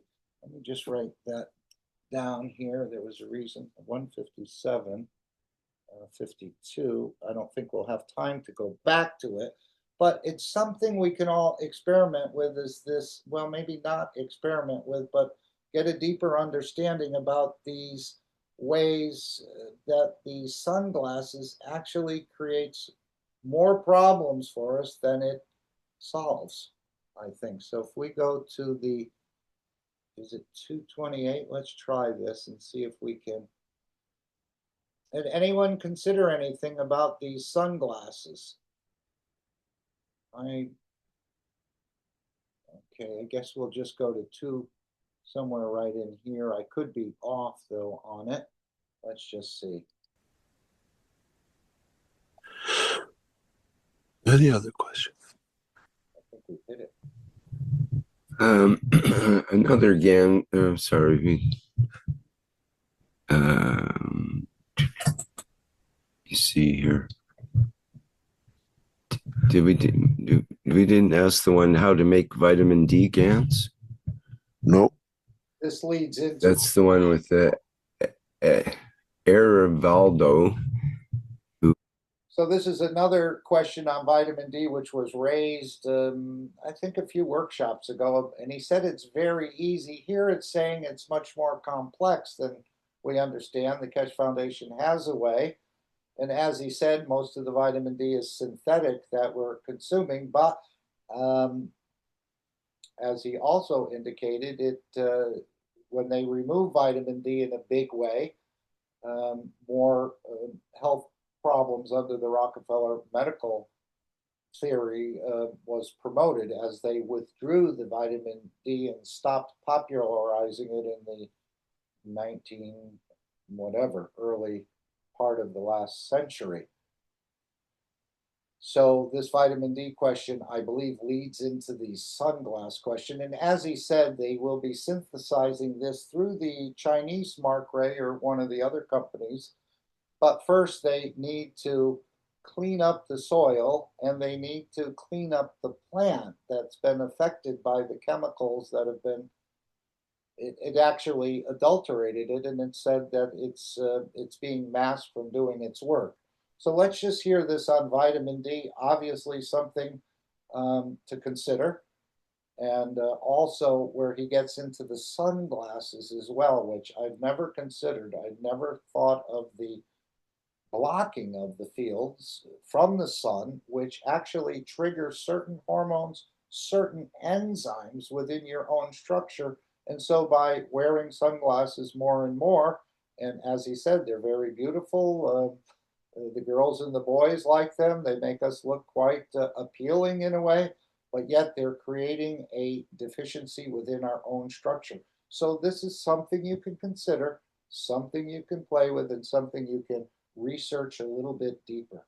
But first, he'll start with the vitamin D.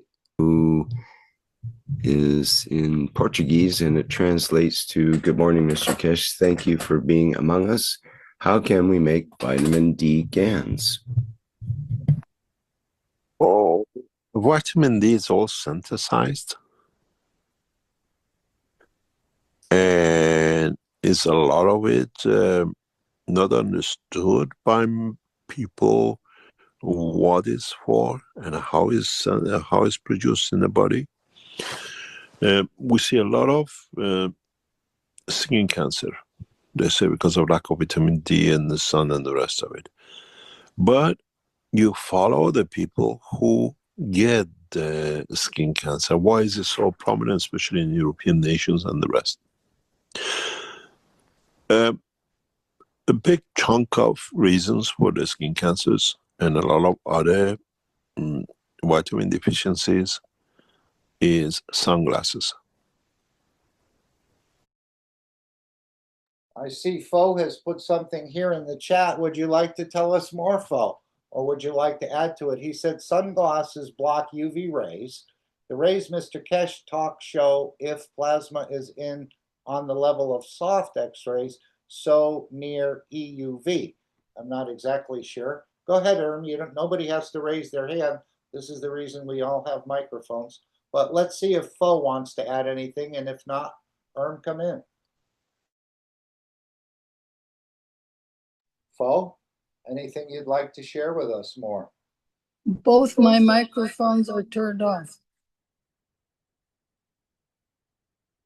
Well, the EUV is extreme ultraviolet. Okay. So it's near the wavelength of soft X-ray. That's it, Mr. The sun's Mr. light, the sunshine. Can you hear me? Yes. Okay. Mr. Keshe told us in the almost the first workshops that whoever was there, that it's to create a plasma, you can use the soft, the wavelength of the soft X-ray, and that's near what he told us, extreme UV. So if a sunglasses blocks ultraviolet, there is something that is needed. And like the eye is in fact a portal to the physicality, and it connects with the soul. So that's, I think that's the reason.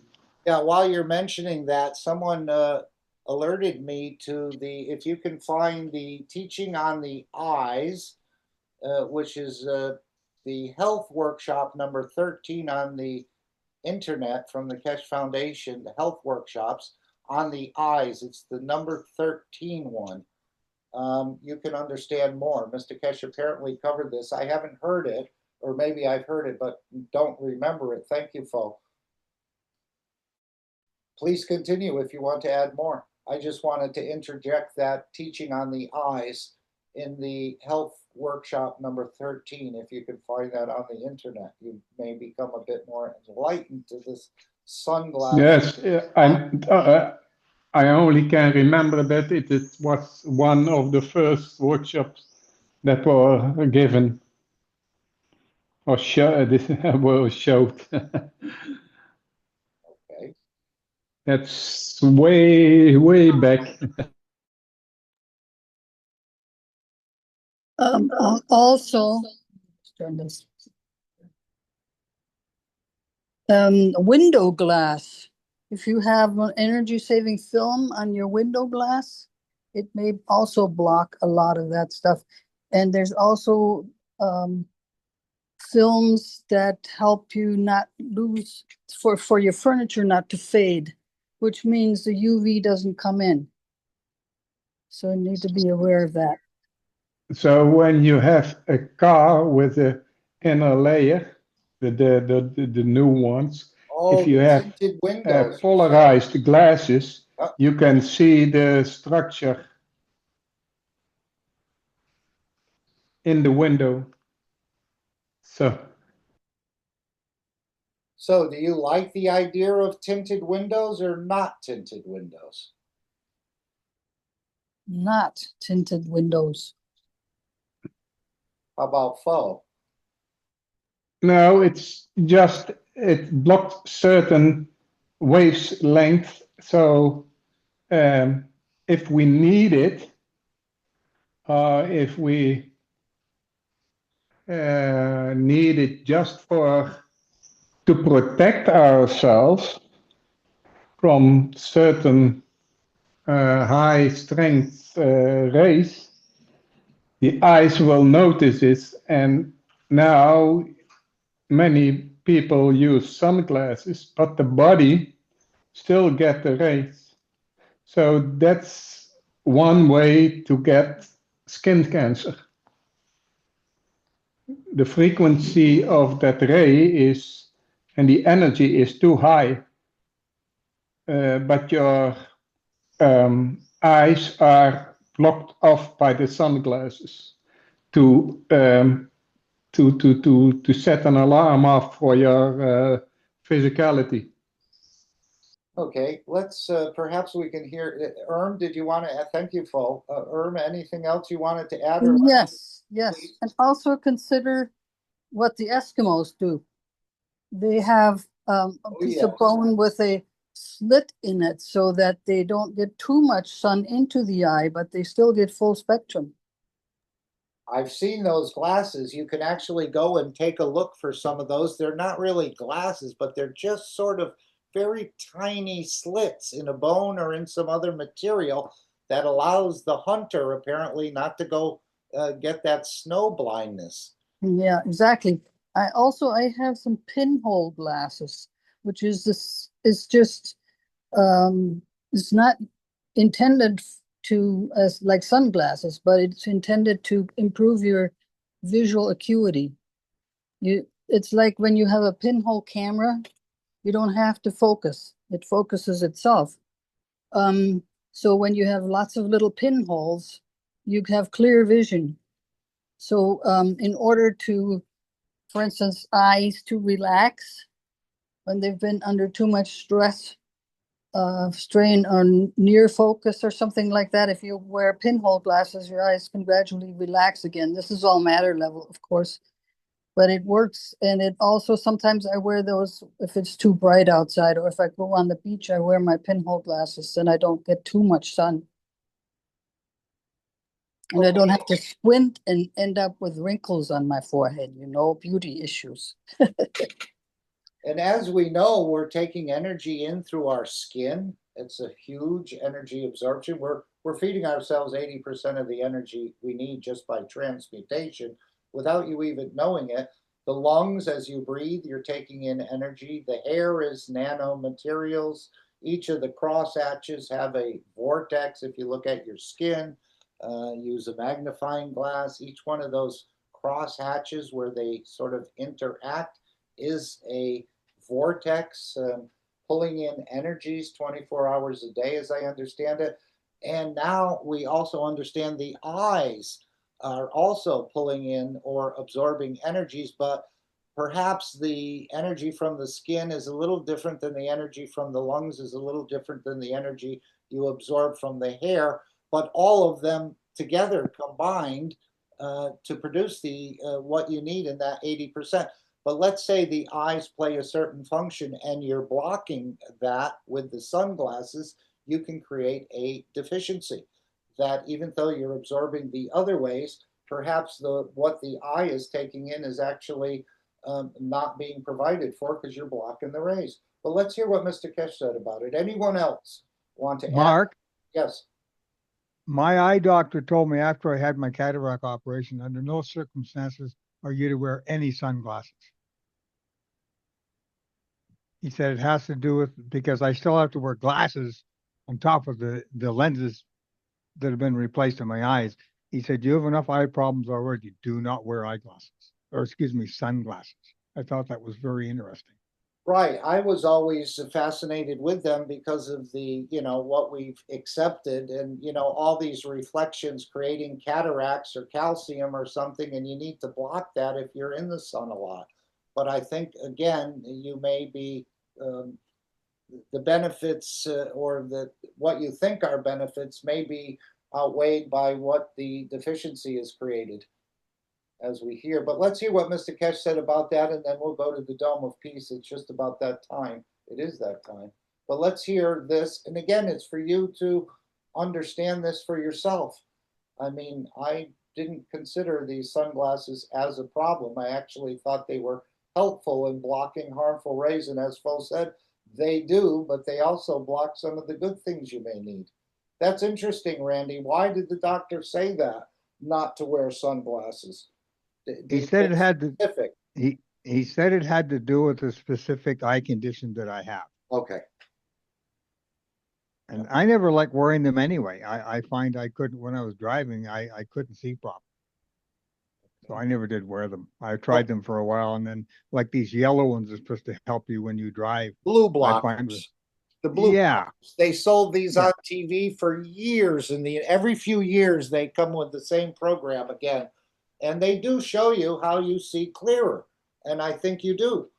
But I think the benefits are not outweighing the conditions you're creating. And because everybody has different, he said, no, I've done thousands of patients, and he said, there's so many eye conditions out there that you don't realize. And he says, until sometimes you get, later in life. He said, what's disturbing, he said, is the amount of children that I'm seeing that need, they're very myopic. It's children. Oh. And he has I asked him, well, what do you think's the problem? He said, we don't know yet. If I know, I'm not going to say, that's for sure. Exactly. So let's hear what Mr. Keshe said. Again, this is an enlightenment. It's making you aware of something bigger that you hadn't considered. Your sunglasses are very fashionable. You walk down the line and you look very fancy. We are used to it. It sells, it attracts girls or boys or whatever. Sunglasses are a big factor in many vitamin deficiencies.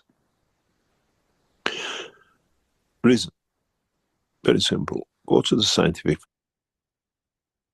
I thought he said they're a big reason for vitamin D deficiencies, didn't he? I thought the vitamin D was on the skin. It was being, the skin being exposed created it, but perhaps the eyes play a role in this. It's not my saying, result of research is done. The rays of sun, when they go to our eye, trigger many, many functions. It's not just for sight to see.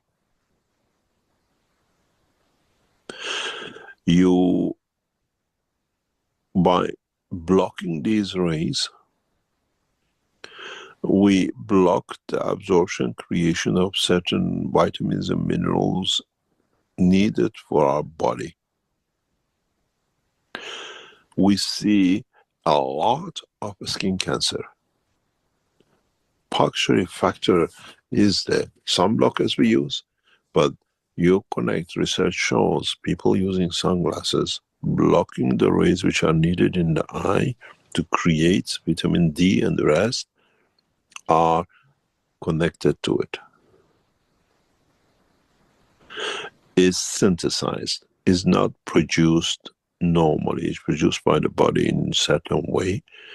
And one of the ways which is actually effective way during the summertime is through our eyes.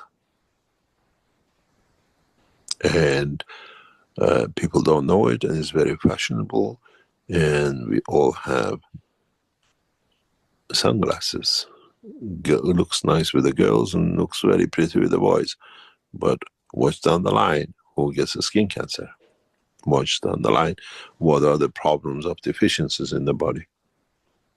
Summertime is the time when we need most of the energy, and we block it. We absorb a spectrum of fields to our body, and eye is one of the resources for it. Next time you put the sunglasses on and says, what am I committing to myself to in the future to come? And this is all scientific research. It's not something which just said so. So when you look at these vitamin D synthesized, do they actually do the work?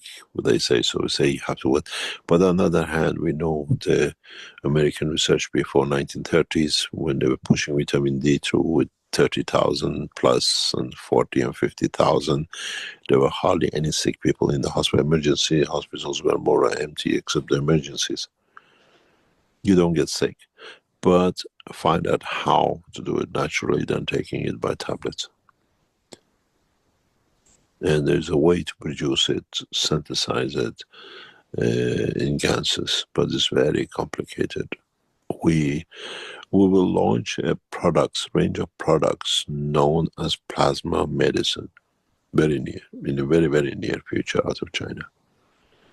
And it's production of materials like vitamin D through gases. And it's not very easy, it's a complicated system. We developed the foundation of it, we know how it works. And you get it, but one of the best ways at the moment is to, you take vitamin D tablets, but synthesize is not the real thing, but try to spend more time in the sun and look not directly into the sun, but certain hours of sun. They say only this time is good for you. It depends what is the strength of your eye. Maybe 9 till 1 o'clock you get more harmonization than they say from 12 till 2. Maybe it's about that way. You have to find out how you feel in which part and what you don't feel in which part of the day. But be very cautious about sunglasses. 90% of the diseases we incur on ourselves are sunglasses. They look good. Exactly when we need to take to replenish a lot of vitamins and hormones in our body, we block it with the sunglasses. It looks good, but yes.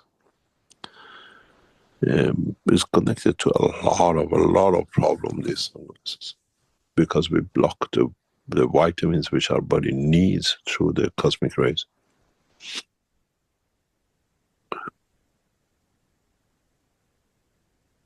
Any other question? And there are many, many more enlightening questions within this workshop. I'm due for another pair of glasses. And the last time and the few times before that, I ordered glasses. Sometimes I break them. They're just cheap ones from Costco. But they said, oh, do you want to have the transition glasses? What's that? Oh, they turn dark on their own when you go into the light. Oh, yeah, that's great. I won't have to have another pair of sunglasses or something like this. So I've decided the next pair, which is coming up shortly, hopefully I'll eliminate glasses eventually, but I am not going to get the transitional lenses, meaning they darken on their own when they're exposed to light. Mark? Yes. So does it mean the cosmic rays can only come through the eyes? Because I don't understand. If you're under the sun, your skin, every part of your body is being heat.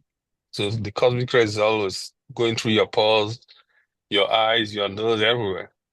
But if using sunglasses is an impediment to the absorption of those cosmic rays, you assume then it means it comes through the eyes. I'm sure some of them come through the eyes and they probably deliver a certain different strength. He said this is a cause of many deficiencies within the body. I think cosmic rays hit all of us in the brain and other places as well. They hit the astronauts. That's where they say they see when a neutrino hits in a certain spot. It gotta be specific to the eye, because you remember the eyes is the window to your soul. So the cosmic rays coming in has to, strengthen the soul. So it has to go through that portal. Okay, well, perhaps we can explore that number 13 knowledge seekers, not knowledge seekers, but health workshop that you can find not on the Keshe Foundation so much, but other people. I think they withdrew those health teachings, but they are, again, a huge enlightenment of the way your body works from the, I believe, the tongue and the intestines, the bones. I think there's probably 29 or 30 or 33 of these health workshops that Mr. Keshe brought forward. Again, we're trying to understand more about the way we work. It doesn't come with a manual. So we can review that perhaps in some of the private classes, but everyone can find it on the internet, I believe. And again, this is you take from this knowledge according to your intelligence. And some people say, that's a lot of baloney. They wouldn't allow sunglasses to be sold if they were damaging and the rest of this. But as Mr. Keshe indicated in another thing, they sometimes do some of these things to create more medical issues for you that then you need to go for treatment in the conventional type of system. Just exposing you to it. But again, as a universal teacher, I think Mr. Keshe knows more about the human body than the actual matter state doctors. Again, he's talking on this energy level. Any other comments? Very similar to creating deficiencies through toothpaste, as he said. In the toothpaste, we spit it out. In the sunglasses, we block it out.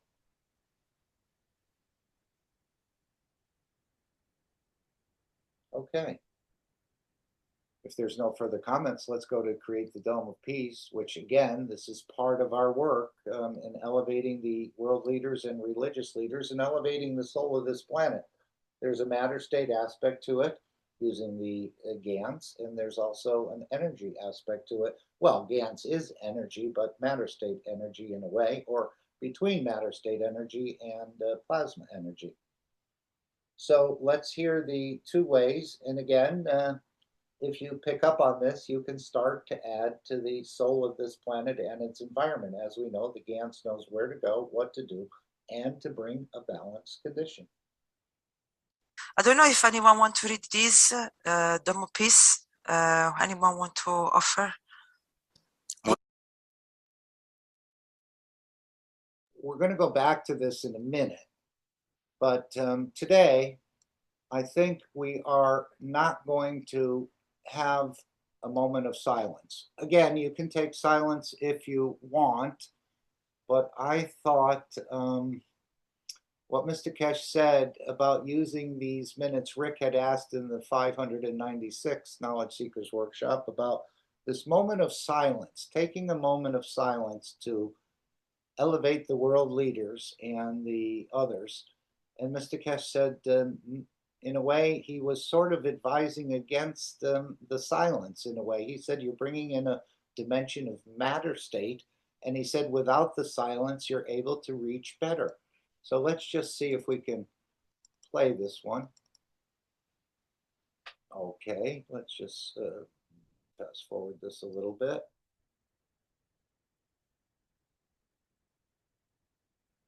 Okay. Now, this is a very short question, and then we'll go back to the first step of creating the Dome of Peace. It's about 1 minute and 45 seconds.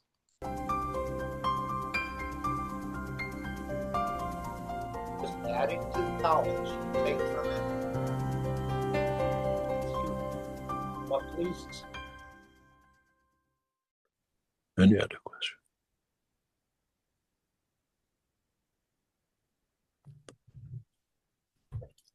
Okay, thank you, Mr. Keshe. Let's see here. We have a request in the chat from Elizabeth. I'll just say, and you can say whether we should do it or not. She says, can we take 2 minutes to elevate the souls of all those who have died as part of these clashes in the Middle East and between Russia and Ukraine? That means 2 minutes of silence. Why don't you give me a soul? then bring it to a dimension of physicality of silence. Use these 2 minutes to elevate the soul of the world leaders. Nothing else. And you don't need the physical silence. Make the time within you, and you can reach it much more than the silence.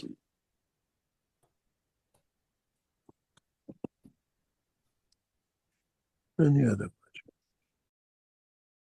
Anybody want to make any comments on the silence? I think today we're going to forego the silence, and we're just going to keep that emotion within you for as long as you like as we continue with our program here.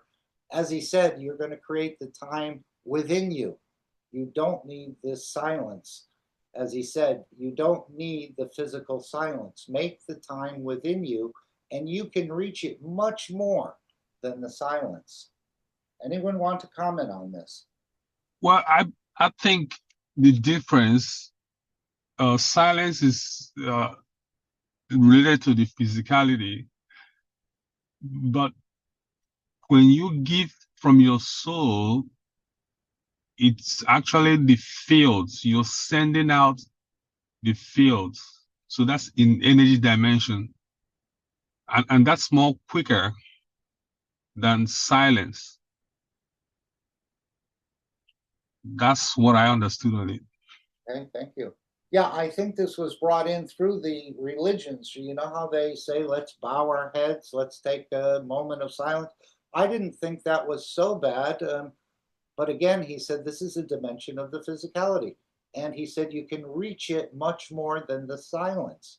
So what we'll do after we hear from Stefania and Shweta, we'll just create that emotion within you, that time within you, and you'll just give for the next couple of minutes as we continue the program. Can we test that?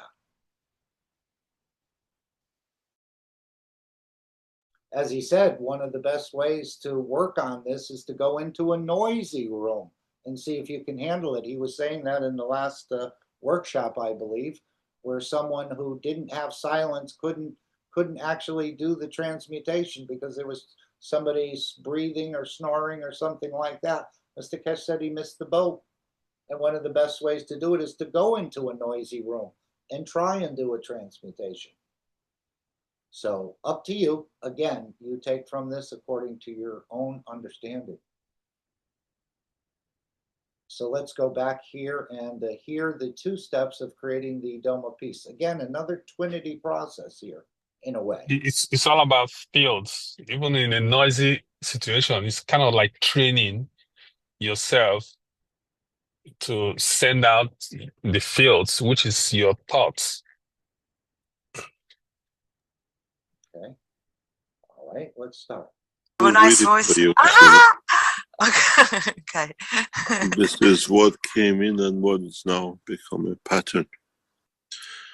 This from a guy, I don't know him, but he says, please remember this Sunday and every Sunday from now on, till we raise the soul of this planet to a peaceful planet. Keshe Foundation knowledge seekers worldwide will spread the gas waters around the world at 12 p.m. Central European Time and or 18 p.m. Central European Time every Sunday at the same time as they choose which time to suit them. Thank you for participating in this greatest movement by the soul of the man to bring about the peace on this planet as the permanent feature of the life of this planet. So that's the first step in creating, is the releasing of the GANs waters. If you're not sure how to make the energy of GANs of, let's say, copper or carbon dioxide or something else, you can go on that Keshe Foundation wiki and you can look up. It's a very simple process, and it's, in a way, the transmutation of fields into something as, how did he put it? The GANs makes this interaction in these reactors, it makes a nano of itself which appears as a solid in the matter state.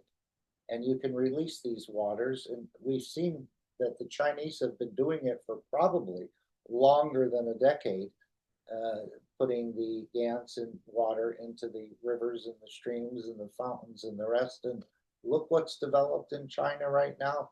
One of the largest contracts. Manufacturing is getting a start, another Mark Ray.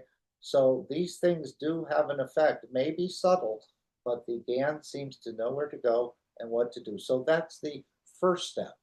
And it doesn't take a lot of work in doing this process. And the second step of creating the Dome of Peace is the collective powers of our energies or our souls. And again, this takes even less effort and less energy.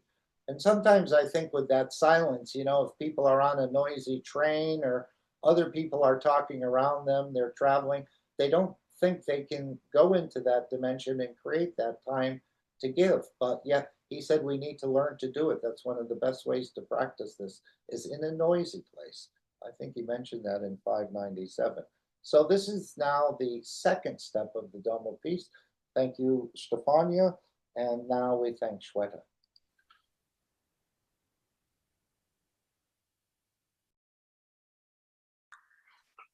Thank you, Mr. Keshe.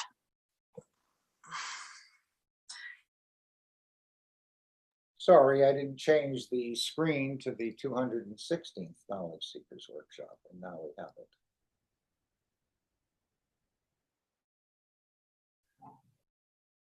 Anybody wants to read the Dome of Peace? I mean, Beautiful Souls. Here.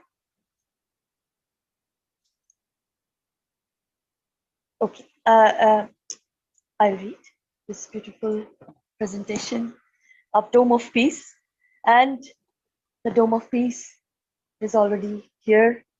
All the knowledge seekers, truth seekers, lovers of humanity has built it in a way, spreading the GANs, loving each other as shareholders.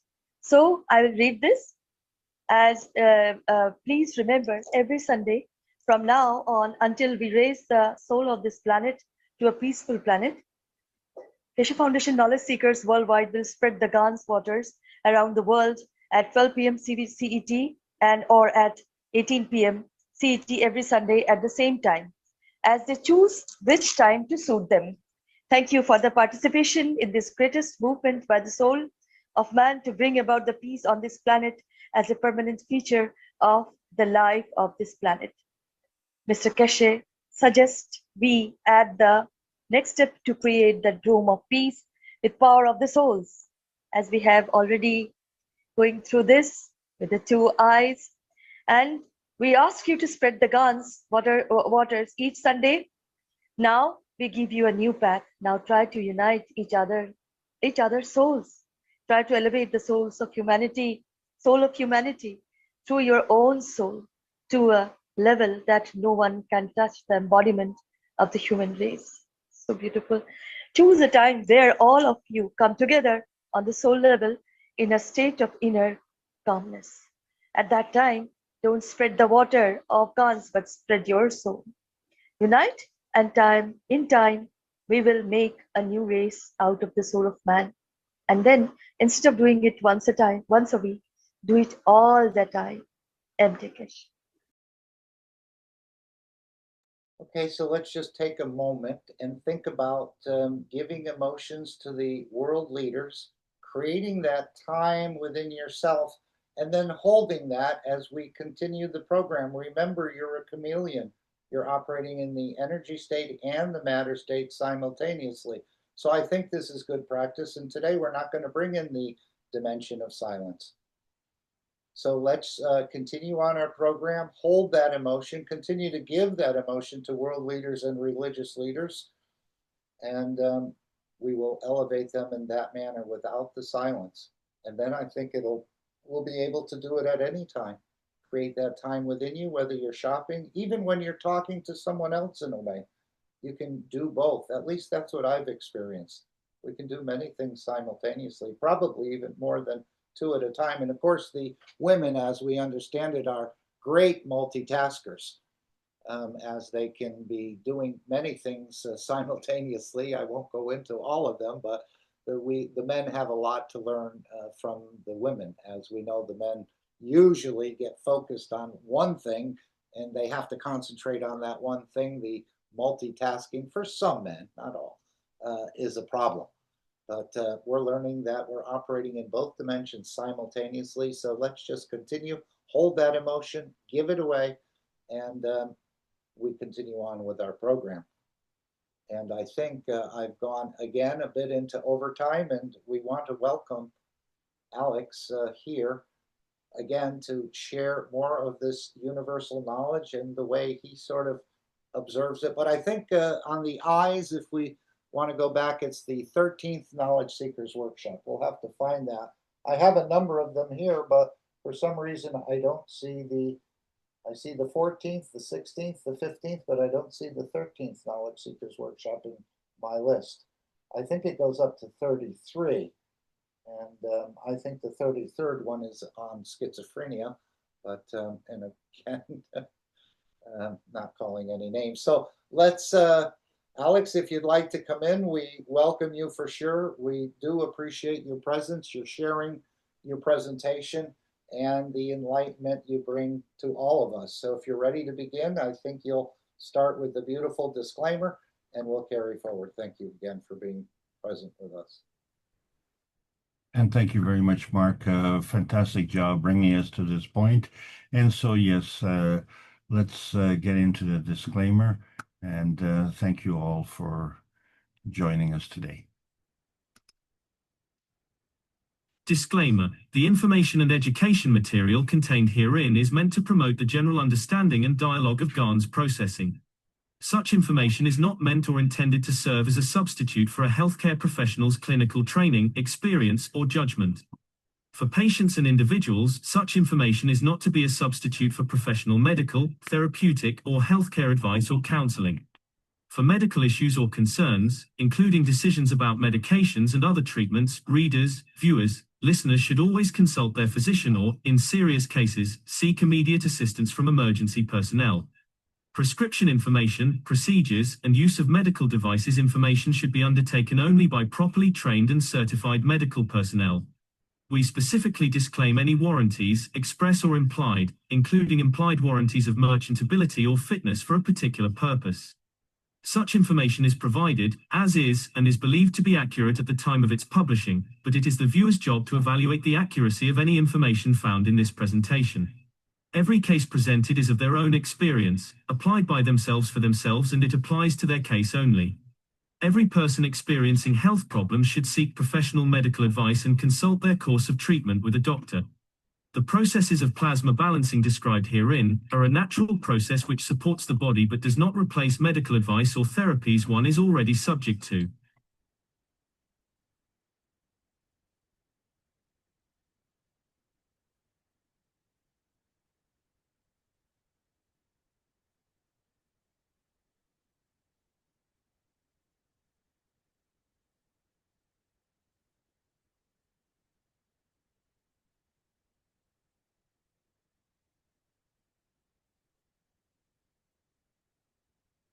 And good afternoon, everybody. Thank you again for joining us on the Keshe American Knowledge Team meeting. It's beautiful Sunday afternoon in some parts of the world. And we are still on that mission to bring peace to this planet. And all of us are part of the process. So let's see what we can do to make this a very successful process. So thank you all. So let's begin. And this is the Keshe Foundation Spaceship Institute, Teachings on Plasma Science. We're in the Intermediate Nanotech series. Today we're going to be discussing the Pico Point. My name is Alexander. I am from Canada. It's the 13th of July of 2025. And this is a part of the Keshe Foundation North America Plasma Education Series. As you see, it's a continuation of many intermediate series. what we were trying to do was distill the information in a more bite-sized manner, and we've almost created a monster of its own. However, it also represents a progression over the years, how we acquire the knowledge and how we continue to gain more and more knowledge, and how our viewpoints have changed over time. And in this particular nanotech series, we've been trying to make a point. We talked about the blank point, the inertia point, start point, Gans point. And today we're going to deal with that incredibly tiny pico point. And there is a point to this whole discussion because it all emanates from the books of Marantevikoli Keshe, such as book number 1, The Universal Order of Creation of Matter, where we're bringing together the matter, dark matter, and antimatter. And then in book number 2, The Structure of the Light, which allows us to carry that information from one matter state to another matter state in a non-specific state, just to say that the structure of the light will allow us to do that. And then, of course, the origin of the universe. And we're a little bit more specific there because we see where we can, from one source, create the two universes, of which one is our sister universe, which seems to be very large. And then, of course, our little tiny man's universe. And of course, we aren't even looking at our own universe. We're just looking at that little dot in the universe, which we call Earth. And then on that dot, we are looking for an even tinier thing that we call our home. And then, of course, there's even tinier states of energy. And today we're going to be talking about an incredibly tiny one, the Pico planet. And so this is all contained within the One Planet, One Nation, One Race for Justice and World Peace, which Rick Raman and the Universal Council have been bringing forward for 386 weeks, because we are all on the same planet and we are all part of the humanity species. And we are all sharing this with other species. Some of which we call horizontal and some of which we call vertical. And not only are we cruel to other species, but we are cruel to ourselves. And as such, we are not able to engage with other species that are sharing the other universes, which we're really totally ignoring because we're not following the plasma rule. We think the higher strength eats the weaker strength, but really in plasma science, the higher strength feeds the weaker strength. And so we have to really change our point of view, and each of us is responsible to try and convey that information so that in our own way, we can rationalize what is the conflict point and what is the binding zone. Either way, it's an inertia density manifestation. And so what you see is what you get based on what you do. And there is a connection to everything. And where does that connection go? So we are only looking at our energy binding, self-serving needs. And that's important because no one else cares for you as much as you do. That's a fact. But when we start to care about our energy binding needs at the expense of others, then that runs into conflict because they themselves are also concerned about their energy binding needs. And if you're stealing it and robbing them, then they are being depleted. And then the dominoes begin to fall where either they are in conflict with you because you're stealing that energy, or they're in conflict with someone else who they feel is weaker and therefore they can steal their energy. And so this has become, shall we say, a rule in our society. And we extend that to our eating habits as well. And so whether it's business, whether it's feeding, whether it's entertainment, it's irrelevant. All of these things are based in the same thing where the higher strength eats the weaker strength. And it's time for a change because we aren't progressing, because we're still following the commandments. And there were only 10, and now there are 24. And the thing about it is that these commandments are for us alone. And as I just said, we're not alone on this planet. So how come we get, to be chosen to have all these commandments? And, who is it that is assuming the authority to give us these commandments? So it is implied that the Creator has given us these commandments. But it then means that the way we were created with a deficiency, and that part is true.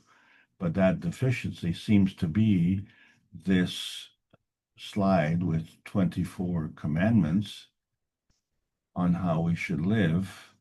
And isn't it interesting that kitty cats don't have this list, and cornflakes don't have this list, and neither do fish? And it would be pretty hard to keep the paper from falling apart underwater, but that's being ridiculous. The point of the matter is that one of the key commandments is thou shalt not lie, and it is not specific. We will be using the word undifferentiated an awful lot because thou shalt not lie is an unfinished sentence. Thou shalt not lie implies to everyone and anything. But thou shalt not lie if it's convenient, or thou shalt not lie if it's not convenient, or thou shalt not lie to a spouse, or thou shalt not lie to your soul. Well, it could be anything, but it's all inclusive. Thou shalt not lie. Why is that? Because you know the truth. And if you are lying to someone and pretending that it doesn't matter, then you're in fact lying to yourself. And at that point in time, I think you will be aware that you're a liar. So you can't fool yourself. Or can you? Maybe you can. Maybe you're a really good liar. You're lying to yourself and you pass through life and you're thinking, well, no one else caught me lying, so why should it matter? Well, it matters an awful lot because it affects our vitality. And so with respect to the vitality, it consists of both emotional and physical interaction. And that combination is worth more than gold, because it's the energy of the universe that allows us to exist and coexist. And so we get a chance to choose, are we just going to take the regular stuff or are we going to take the super stuff? And how come things are flying around us and we don't have the wings to fly? And that is really the ultimate question, isn't it? Because every time we say that we can't do something, we find some member of the planetary species able to do that, such as a salamander can replace his legs, and a chameleon can change his color, and of course birds fly, and then fish breathe underwater. So, when we say we can't, we really mean we can't. But is that true? Because obviously something can't. So why is that? And so we see the difference between being on the transmission highway, which is the lowest energy state, where we talk about our association with frequency, or the transmutation highway, which is completely ignoring frequency. And so this is one of the things that we find in our moments of silence. If we apply our moments of silence in the physicality, then we have to have a period of silence. But if we offer that on the transmutation level, then that is on constantly. And that's what we all need to learn, because forms of life do not take a holiday. In other words, many people have said to me, well, we'd like to know more about health issues, but right now we need to take a holiday.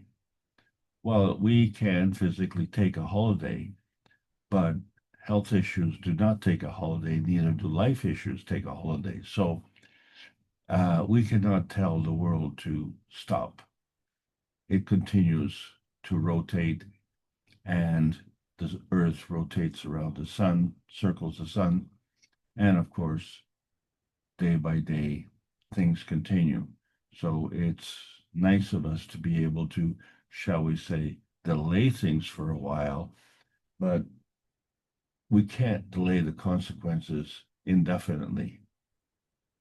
So in the process, always we have to learn about accommodation. And so that's why we were forced to teach the cups of life. They weren't the cups of the pandemic. They had to enhance our inner strength, our emotional and physical strength. And it led the path to learning about the nanocoding process of the monatomic science. And so here we are discussing the nanotech, and we see all of these ganses that result out of it, and these are all radiance manifestations of different elements and different ganses. And we see that they're not elementary in nature because they are like carbon dioxide and calcium carbonate and zinc GANs and copper GANs and H2O GANs and amino acid GANs, and gold GANs. So they are not singular. And this is a key factor as well. And we're going to discuss that even more today, because even when we look at the cup of the soul, it isn't singular. It's bringing together an emotional cup, a physical cup, and a soul cup. And each cup has its own magnetical gravitational relationship, and each cup has its own soul. And collectively, all three cups have collectively a magnetical gravitational range and soul. So this is a hybrid system. And that's how our brain works. It too is a hybrid system, but now it's a reflection of the cup of the universe, which is not connected with wires. It is in fact wireless, but the functionality remains the same. We have the copper GANs, which is physical, and the zinc GANs, which is emotional, and the carbogen, which is the environment. So 1 + 1 + 1 makes 3. But it's actually more than 3, because as a result of what's going on in our brain, we have a body that's also physical. And then that is functioning as a connection to something. So we know that our brain is connected to our body, and the brain is also connected to the universe. So it seems like the brain is at that junction point. And we are on the earth, which it too has a grand central junction station. And there are all the elements, and each of the elements have their own gases. And so these are all derived from the nanotech process, where they are all brought to Earth, not by miners, not by humans, but they were here before we got here. And so we seem to just take that for granted because, well, it doesn't seem to have a practical application. What do we care? As long as we can, shall we say, harvest it, or maybe the word should be exploit it, and should we be bragging that we could just dig it, or should we be in gratitude for the earth providing it? There's a situation. Well, if the earth can provide it, why can't we provide it? Because it's a lot easier just to steal it, which is literally what we're doing. We are stealing the resources that earth has provided. Okay, so that is the basis of the self-serving thinking. But now we're in the Beyond Beijing conference level of May the 10th, where we were able to produce gold. So this sheds a totally different light on gold digging. And of course, we understand that men are not the only gold diggers, but this all has to do with our looking at how we seem to associate with the falling angels. And why are the angels falling? Well, because we're increasing the density. So that means more pressure. That means an increase in gravity. And we calculate that for the angular momentum, which equals the moment of inertia times the angular velocity. And so we have this angular density. And as we approach the core, it becomes more and more dense. And so look where we live. We live on the surface of the earth, the hard surface. We do live in buildings that kind of raises from the surface, or maybe we live on plateaus or mountains which are higher above the surface, but we're still on the surface. So we don't seem to live in the air, and we don't seem to live underground,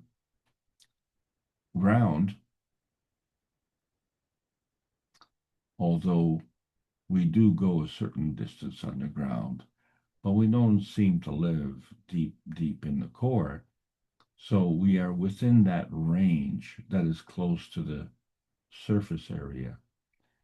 And when we look at the nanotech, we discovered that we could nanocoat a copper wire with caustic, and that nanocoating was actually a carbon nanocrystal. And that nanocrystal was undifferentiated because we could make a connection. But there's a connection and another connection, which means it goes in two directions. And it's undifferentiated at this point in time which way it goes. So what we created was an alignment so that we could actually have a field alignment, which not only goes through the individual points, but we have a magnetical field range and a gravitational inertia point, which actually indicates the direction of flow. So now we have something that is leaning towards a differentiation. And this is kind of important because that's how we heal. That's how we were created. That's how the gold was produced. And then we went a step further. We introduced, on top of the nanocoating, we introduced a GaNs, and it too had a charge. And we found that it was more magnetical. So this had another effect. So then we had to really look at the concept of singularity and understand that since there was no reference point, it's undifferentiated. But when we look at what we talk about levels of magnitude, which are multiplied by 10, we found that in the nanotech, it is very tiny, and it is emerging outside the box of old science. It's coming into the new science of the plasma science. And 10 to the minus ninth means it's 10 times 10, 9 times over. And today we're talking about pico, which is 10 to the minus 12th. So it's 10 times 10, 12 times over. And it leads us to a very, very tiny point. And that's what we're discussing today, that pico point. But since we're in the physicality, we only see the one side. But clearly, we can go into the giga point and the tera point, as our computers do, in terms of our data storage needs, and even beyond that as well. So the pico point, 10 to the minus 12th, is rivaling the tera point, which is 10 to the 12th. So then we have to discuss the concept of duality, which we're now introducing 2 points. They operate as a tandem or a partnership. We call it the twinity, and that has a different kind of connotation. We can understand that 2 walls can support a roof, and they can also support a dome. And this is the difference. You're looking at stability, and you're looking at shelter. So within that shelter, there is a range. So when we're talking about the levels of magnitude, this is what we have to take into account. The range from the pico at minus 12 to the range to the tera at plus 12. And each side has its own maggrav position. So each range has a containment, and each range has an opposite containment to balance it off. So we're not just going up and down the scale where we're looking at the gravitational containment of a very large field, a tera, going down to a very small field, a pico. And because it's very small, it has a high negative charge, which means it's magnetical. And yet, this creates a bit of an anomaly, because as we go through this falling through angular density, we are falling towards the core. So the core is actually more gravitational.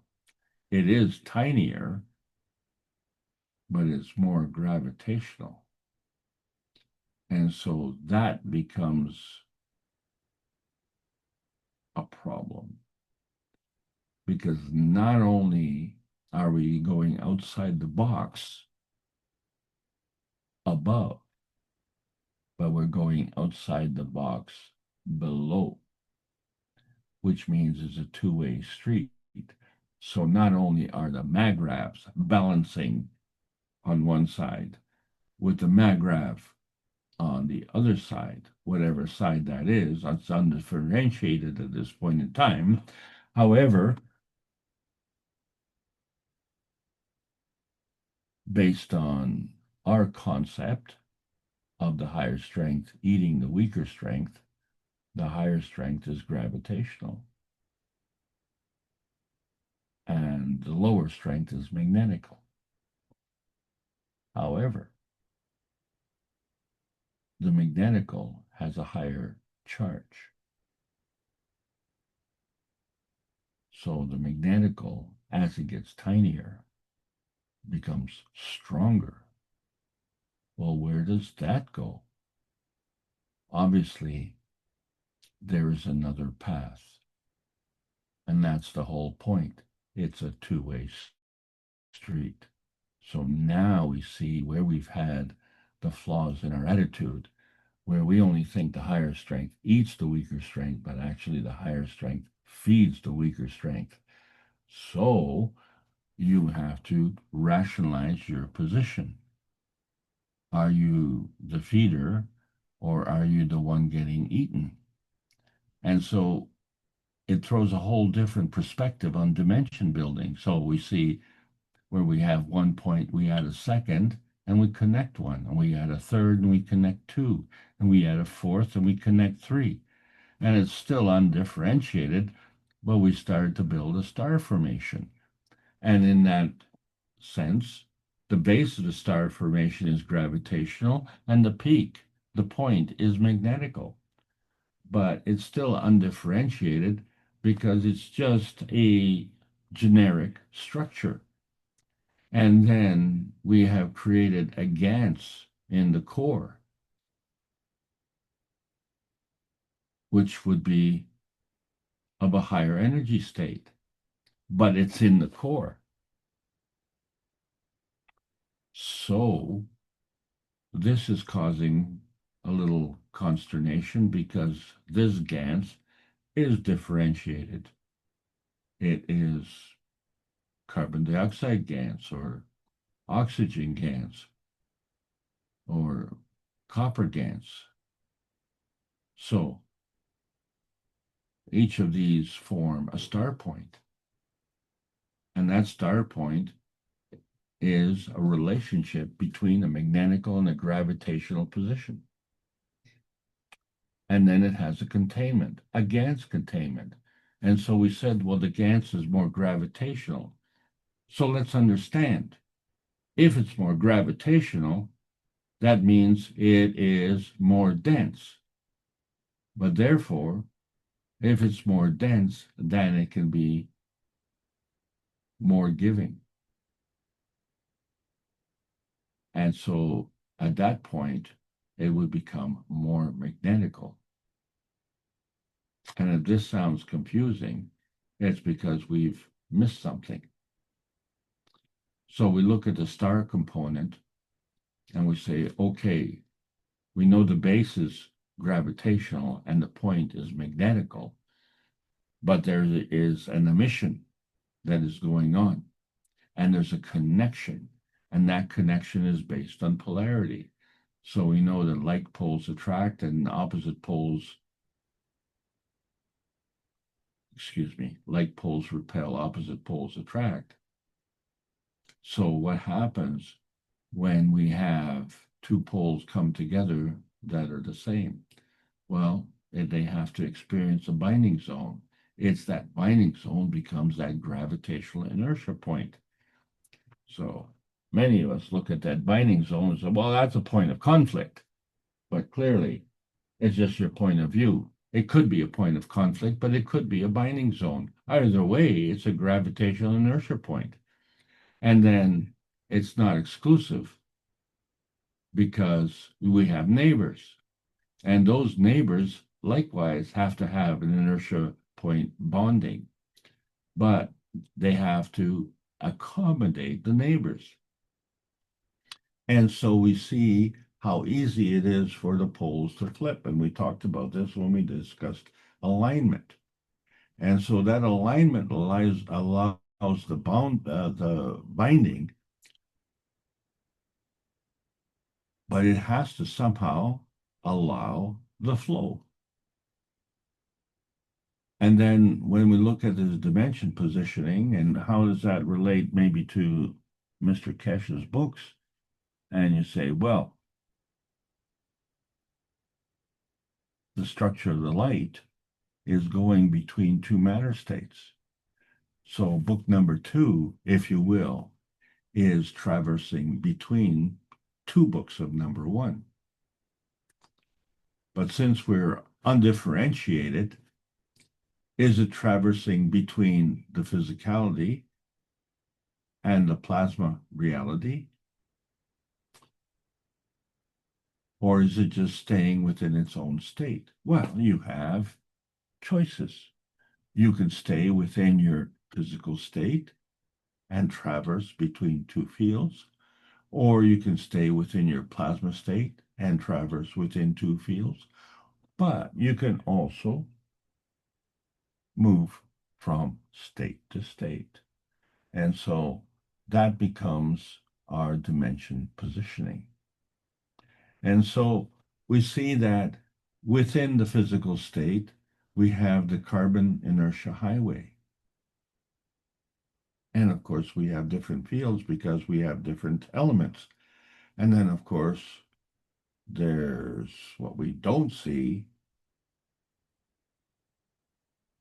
because what we don't see is everything opposite to what we do see.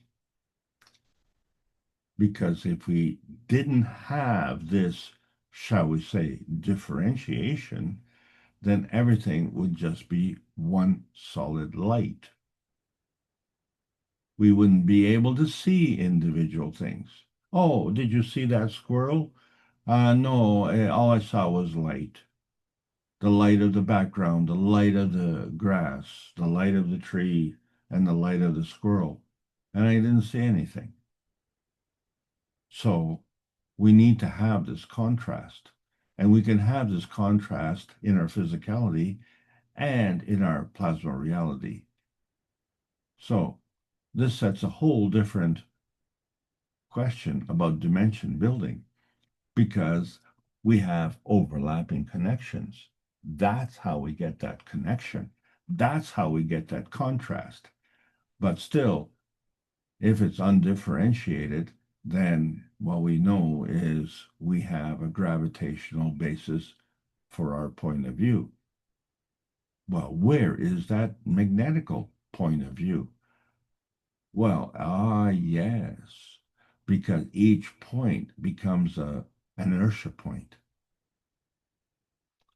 And so that inertia point then becomes differentiated, because that inertia point has to have a reference, not only a reference to its position, but a reference to its neighbors.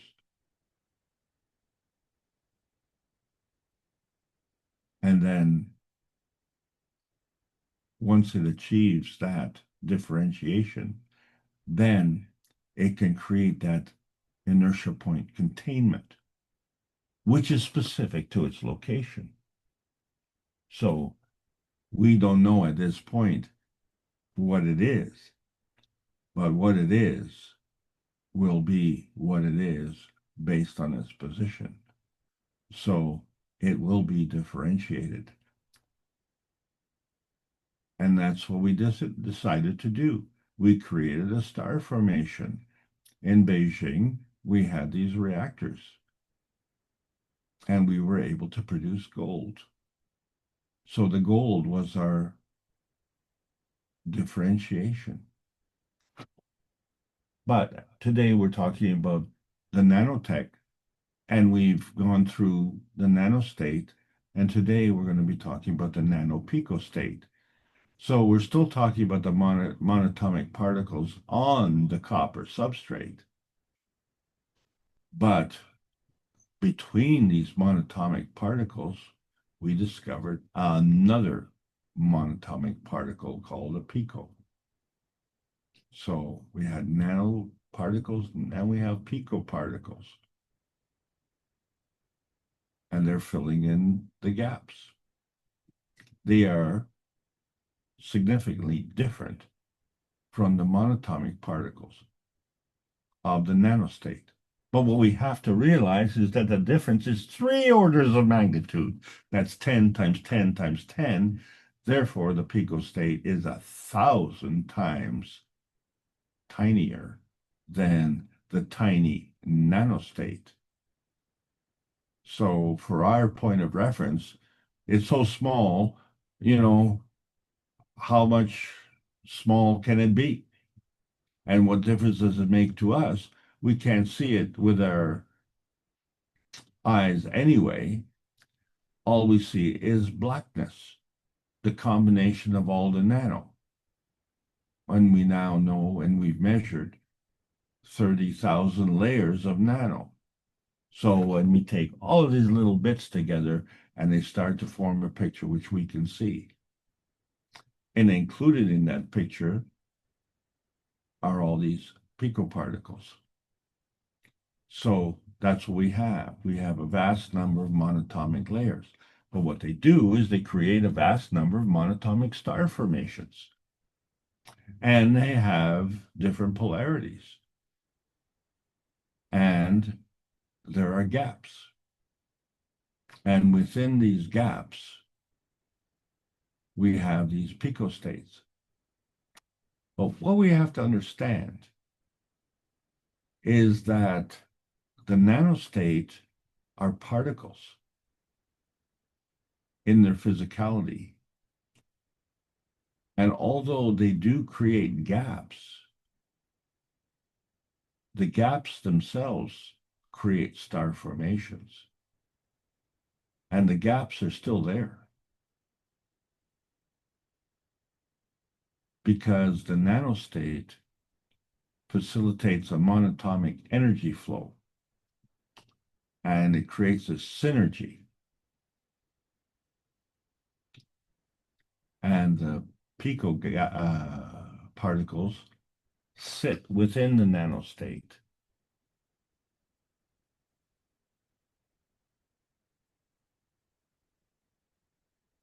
Not necessarily within the gaps. In other words, we create multiple monatomic energy flows through the multiple layers, and all of them are a superconductor at room temperature.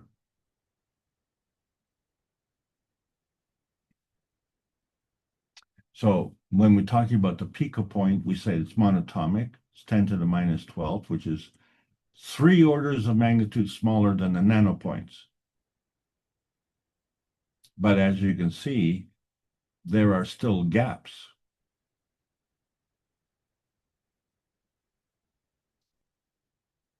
Those gaps are in the nanostate. The pico points aren't filling all the gaps. And the pico points actually create pico clusters, right? And the thing about the clusters themselves is that they have pointy points. In other words, they're not just round monatomic structures, but they are exhibiting a pointy surface. And we know from a pointy surface that it changes the surface to volume ratio again. So now we're dealing with an even higher still surface to volume ratio. So the size of the pico in relationship to the nano is 3 orders of magnitude higher negative charge. But when you incorporate the points, just like we did with the star formation, now it's even higher surface to volume ratio. But they're still in the pico state. And the pico points cluster together. And then they themselves create a picostar, which is now an even higher still surface to volume ratio. So the pico points create clusters that come together as picostars on their own as picostars. So when we look at the star point, the field of the star is emanating from something. What is at that core? And does it necessarily have to be physical? Well, today, when we're talking about the nanotech, it is clearly physical. And so that's the direction we want to go from. When we look in the Beijing conference, they had the star formation that was created with the rotating disks. And each of these disks had a field.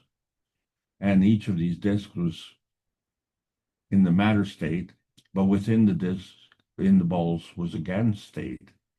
And they created this plasma state, and collectively they created this dynamic plasma state. And within that dynamic plasma state, we created the gold GANs.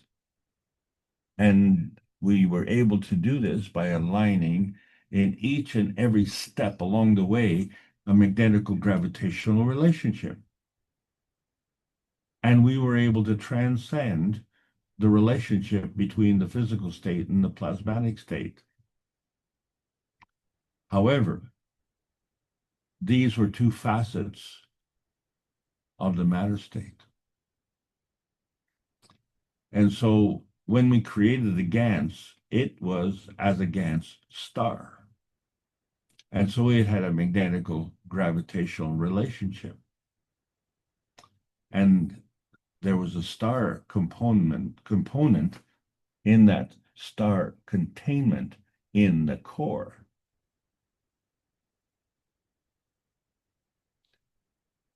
What was in that star containment?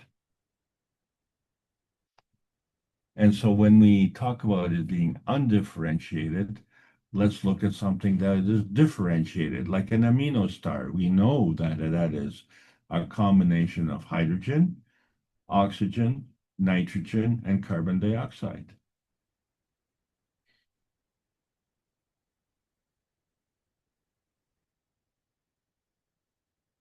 But all of these points on the amino star are in duality. So the star itself is in singularity, but the points are in duality. And so each of these points becomes a monatomic inertia product. And so here we see the summary of what we call the pico point, and we see in a pico cluster where these pico points migrate to that level, and then the pico clusters form this pico star.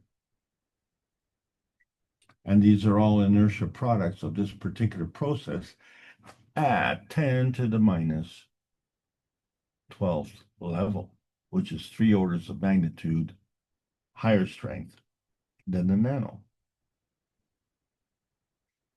And then within the star, we created this amino GANs. The thing about the GANs, as we discovered, is highly reactive. It reacts to the emission spectra, and it facilitates absorption. In a practical sense, it's a natural lie detector. And then, of course, it becomes a natural love detector. So therefore, it's a natural communicator.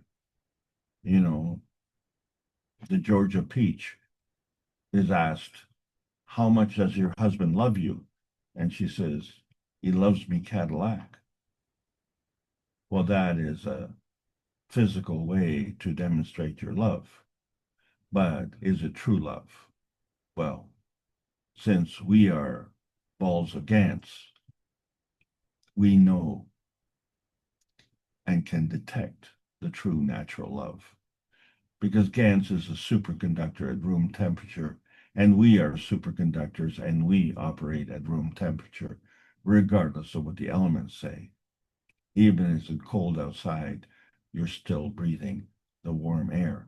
And if it's hot outside, you're still having the same internal body temperature. So the GANs effect comes out where it can either be oxidized, which means to include oxygen.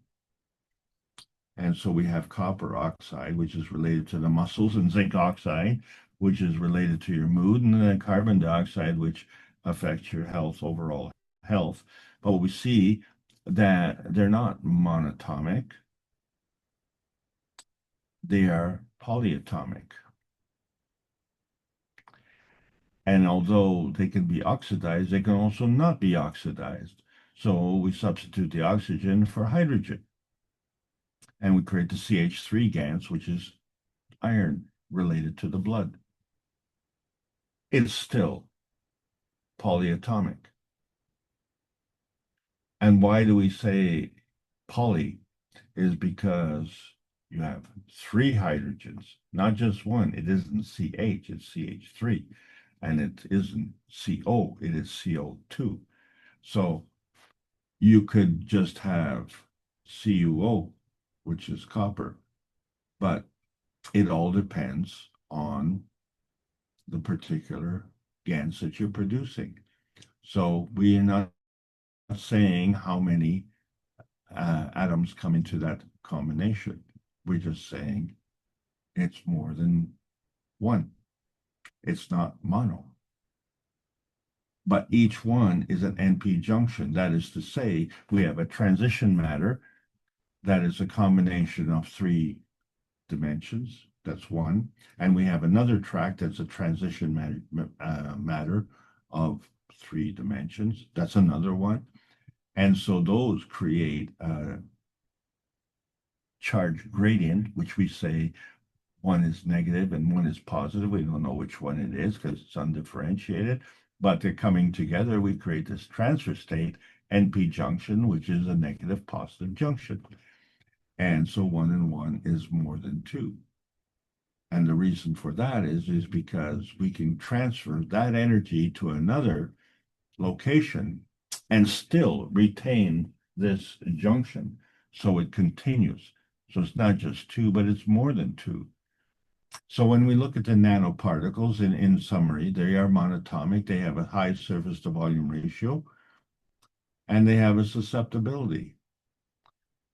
This susceptibility is affected many orders of magnitude, and it perpetuates these susceptibilities through a perpendicular field force. And these plasmatic force fields represent attraction and repulsion. So that's the nano. What about the GANs? Well, we have exposed a glaring error on my part. They're not monoatomic, they're polyatomic. The GANs particles have a higher surface to volume ratio. Why? Because of their pointiness. And they have a higher susceptibility because they've gone from 8 faces to 60 faces. So we're talking about many orders of magnitude and still perpendicular force fields, and there's still force fields of attraction and repulsion. So it's exactly the same as the nanoparticles. However, it is far more powerful. So what happens to the picoparticles? Well, they are monatomic, but they still have a higher surface to volume ratio because that susceptibility is manifest through many points. So that's why we're talking about many orders of magnitude, at least 3 orders of magnitude stronger than the nanoparticles. It's still perpendicular field forces and still plasmatic force fields of attraction and repulsion. So we see the similarity. So when we talk about the GANs freakout, it's like a GANs popcorn. So what does that mean? Well, it has a gas in the center. That's what GANs is. It's gas as a nano solid. But if the GANs is solid, then how did it get that energy to explode? Solid at the core of the GANs is the picocore, which is in the same image as the GANs. In other words, it has a core and it has points and it has pointy points. And each of these points is a negative charge. And because they're tiny, incredibly tiny, they have an extremely high surface to volume ratio, which means that they're extremely high negative charge, which means they are an extremely high energy giver.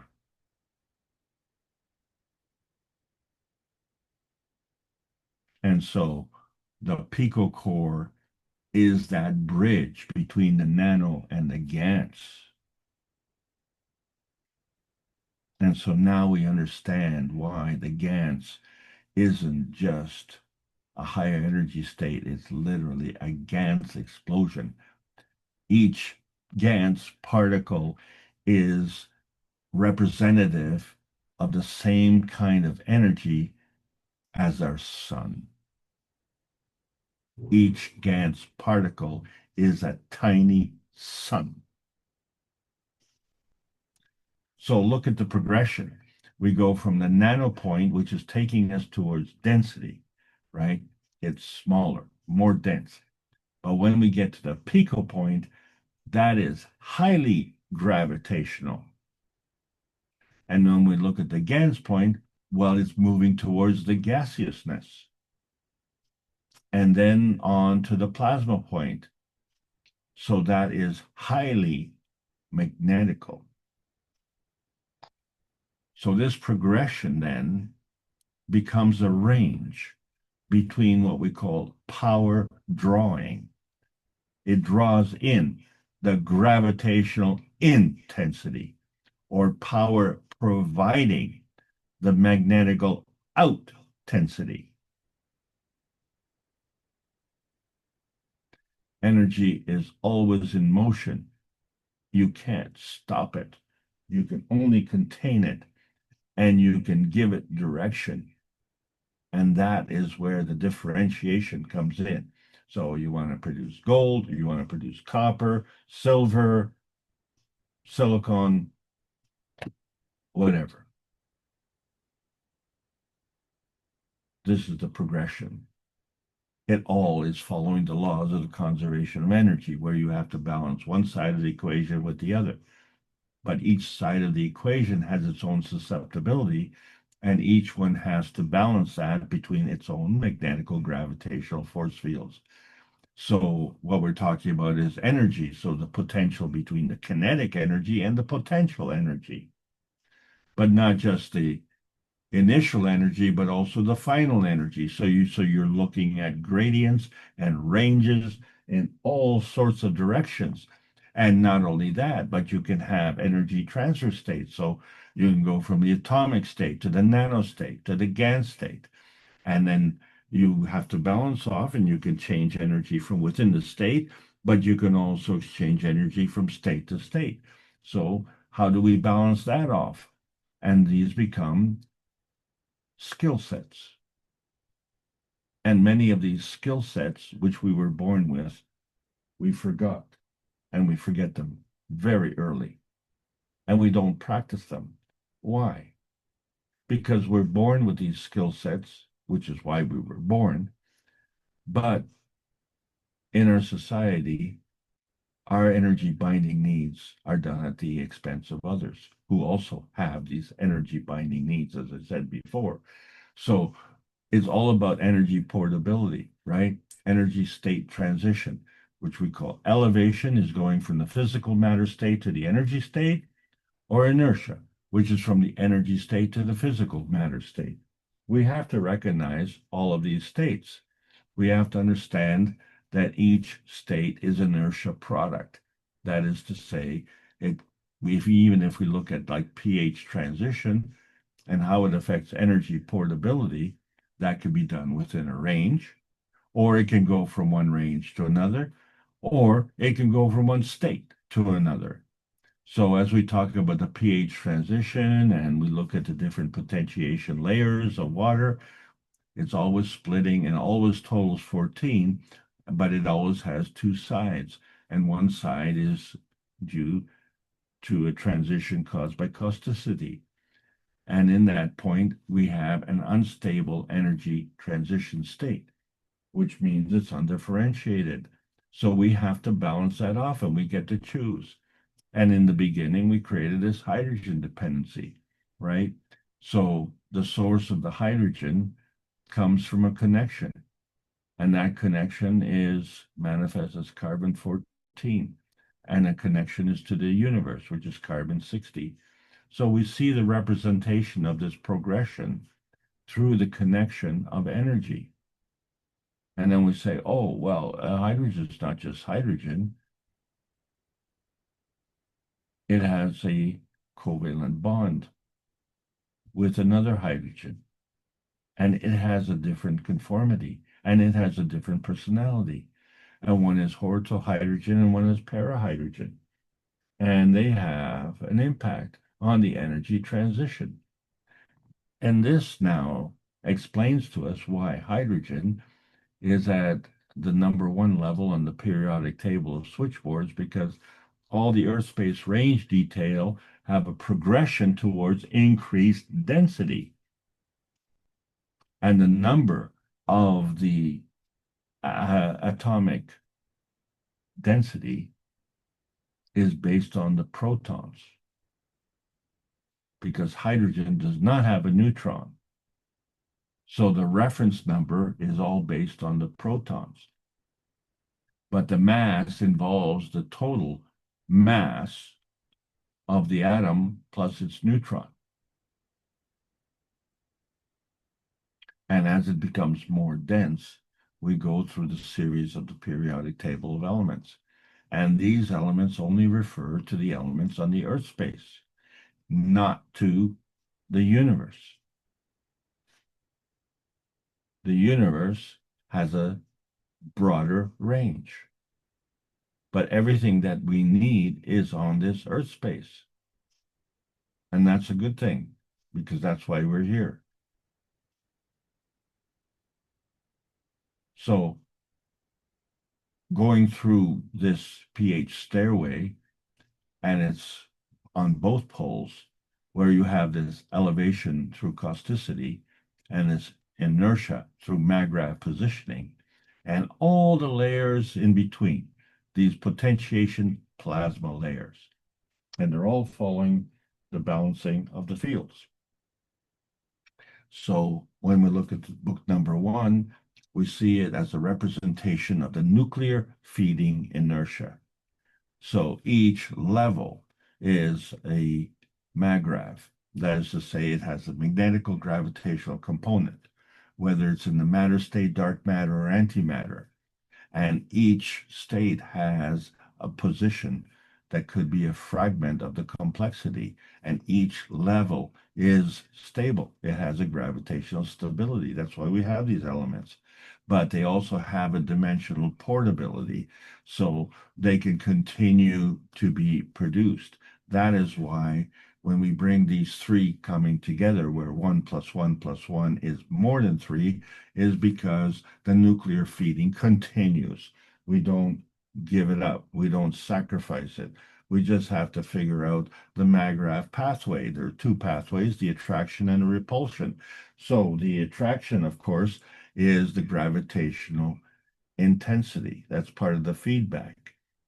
And the magnetical intensity, outtensity, is part of the feeding. And so when you look at the two extremes, they are represented by the electron, which is very tiny, and the neutron. It's still tiny, we can't see it, but it's much bigger, like 1,849 times bigger. But in the beginning, we see that the neutron came before the atom and the PM tick. So the neutron is bigger than the atom. But the atom is a combination of the electron and the proton. So that does not balance. There has been a difference. And that difference is the PM tick. So we take all of that into account. Then we say, okay, well, we see the light. Well, the light must have come from the darkness. Well, where is that darkness? Since the atom came from the neutron, then we can rightfully conclude that the neutron is the darkness.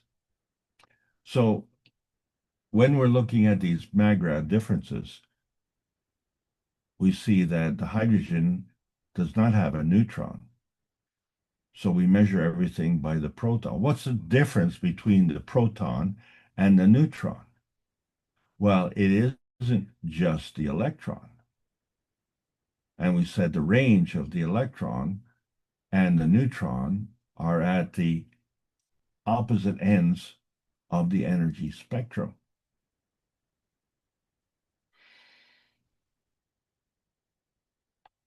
So if the electron came from the neutron, then maybe the electron can return to the neutron. Well, if that is true, then the proton can also return to the neutron. But the problem is, of course, that the electron and proton are married, because the electron is magnetical and the proton is gravitational. Without that relationship, it does not exist. So you cannot extricate the electron from the atom. The electron and the proton have to combine with the neutron, because we said from the neutron we create the electron and the proton. But it doesn't even balance because we're missing the PM tick. So therefore, in the undifferentiated beginning where the neutron came before the atom, it also came with the PM tick. So when we say, let there be light, that means that light is not within the neutron. The darkness coming from the darkness within the atom came from within the neutron. And so when we say, let there be light, then it came without the neutron. And hydrogen does not have a neutron. And then there's the PM tick, which also has a magnetical gravitational balance. So now we see the other half of the equation. If the atom can come from the neutron, then the atom can go back to the neutron, because there's no rule that says that the neutron has to be completely sacrificed for the creation of the atom. And you know that is true, because when you have an idea,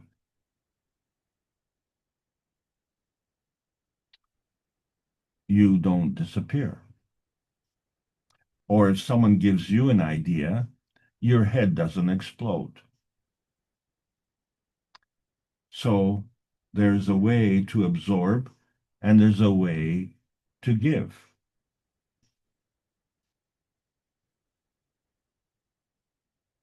And this is all part of energy transition. And it's done on an energy level. It's not done through physicality. So now we know that the PM tick is the principal matter, and it is highly magnetical because it's incredibly tiny. The PM tick is far tinier than even the pico point. It becomes an energy pack. And wherever it goes, it brings together the antimatter, dark matter, and the matter gen through the plasma gen conversion. And then that is in a plasma state. It does not manifest into the physicality until it has an interaction with another field force. And that field force also is a maggrav. And when you have these two field forces interacting, now you have an inertia product that is highly gravitational. And we call that Earth. And so the Earth had to be here before we did, because we are on Earth. So we are within that Earth field, maggrav field. And that was created from the bringing together of plasma energies. And one plasma energy is stronger than the other, and there is a force attraction. And so we have a plasma GANs coming together where one is magnetical and one is gravitational, because no two energies have the same charge at the same point.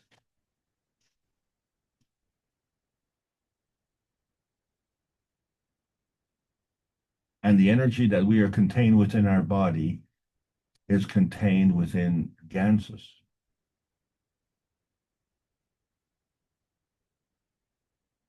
And they exchange energy through their structure. And the ganses on their own are undifferentiated until we say, hey, we have kidney, we have a heart, we have a liver, we have an eyebrow, whatever. Then it becomes differentiated. But it all stems from these different matter plasma dimensions. And some are physical, these are gravitational, and some are plasmatic, these are magnetical. But either way, they are matter plasma because of the nearness and proximity. They have to all be present. And we are only seeing everything as if it's physical. And that becomes our dominant feedback source. And we are feedback dominant as an acquired practice. We weren't born with it, because neither was the hydrogen. There's a gravitational confirmation that is demonstrating this. The hydrogen came here as an energy pack. It was manifest through its emission spectrum of light, and it made it with a pico connection. And so what we have is a gravitational tracking system. So when we look at the GANS flow in water, we see that water can exchange energy and can give and take. Well, the GANS can give and take energy as well. And so the GANS will exchange what? Magnetical energy, and it'll exchange gravitational energy, both at the same time, because it has a magnetical gravitational relationship construct. So when we look at the water GANS, we have this construct of 8 electrons and 8 protons and a neutron with a mass of 8. And that was the oxygen. And then we added 2 hydrogens, and now we have water. And so we have the 2 extremes. The hydrogen, which is tiny, and the oxygen, which is large. 8 orders of magnitude larger. And then it contains a neutron. And so the oxygen also has the same kind of gravitational conformation, and it makes the same pico connection, and it has the same manifestation into its gravitational tracking. And that's why GANS has this affinity. It gives and takes energy as a solid on the physical plane, but as a gas on the emotional plane. And as a plasma gas, carbon dioxide is life-giving. We think of carbon dioxide as suffocating. Well, our body is a GANS spaceship.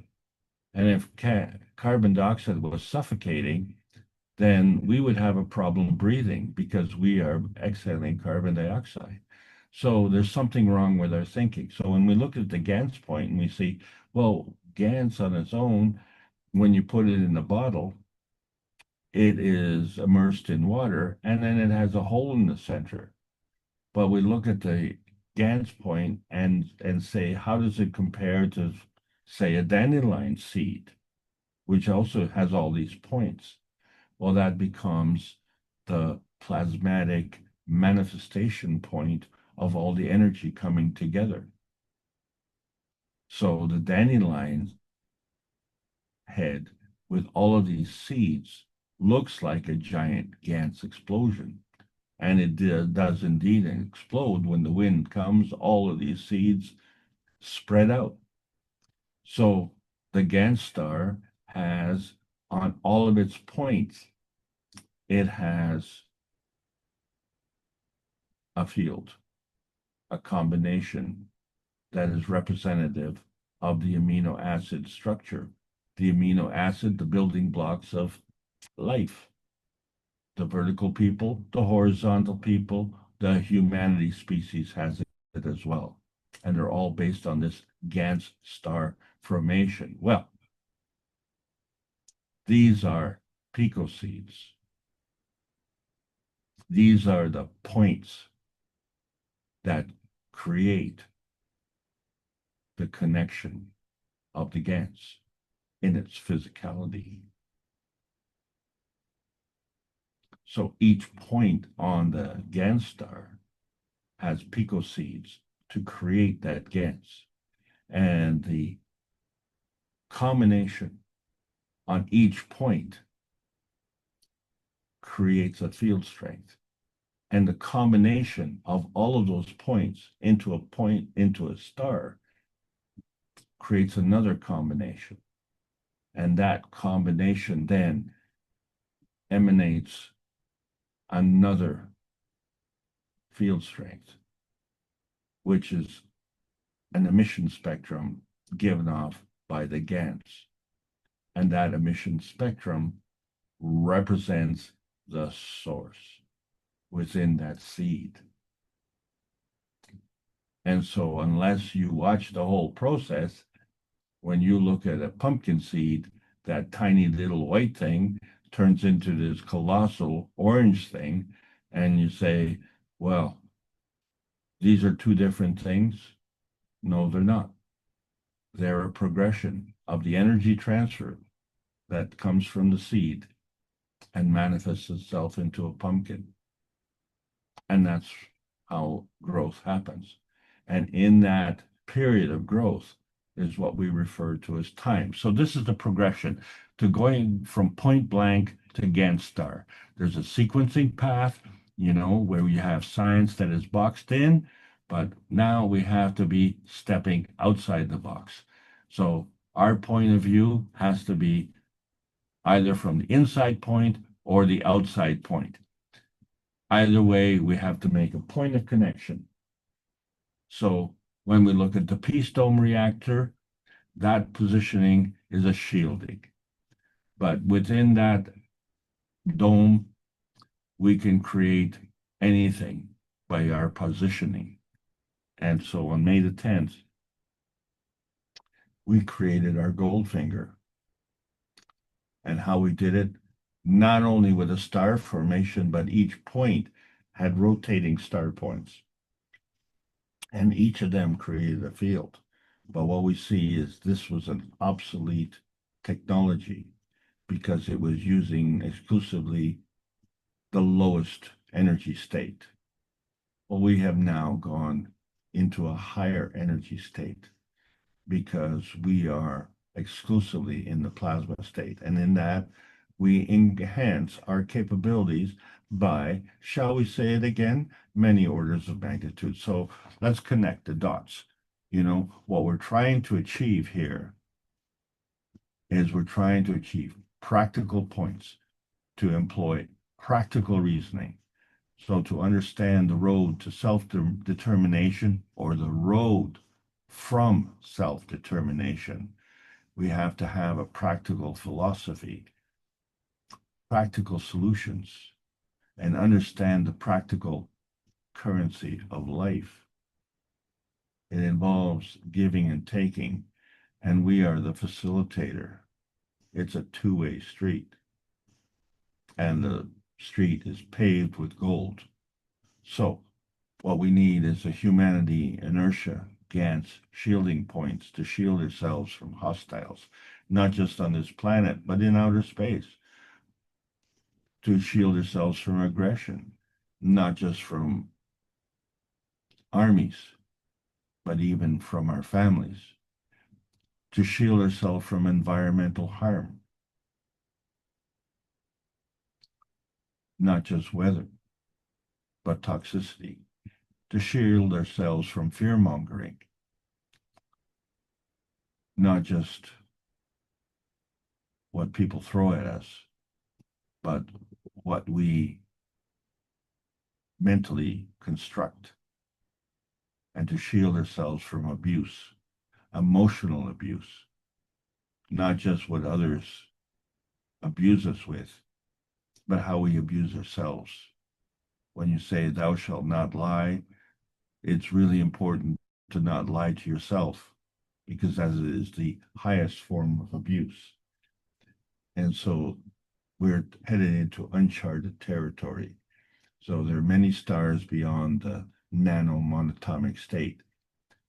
And so we see that scientifically we're covering the range from decay to radiation. And that includes our ancestral knowledge, because we are the technology. We are the inertia product. And you are the image of your Gantt point. What are you exchanging energy with? What are you giving your time to?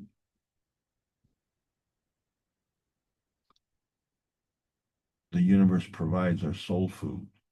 All we need to do is to plug into the creator and tune in. But we're doing that already, but not 100%. So what we have to do is turn on to that energy and drop out of our resistance so that we can receive through that inertia point.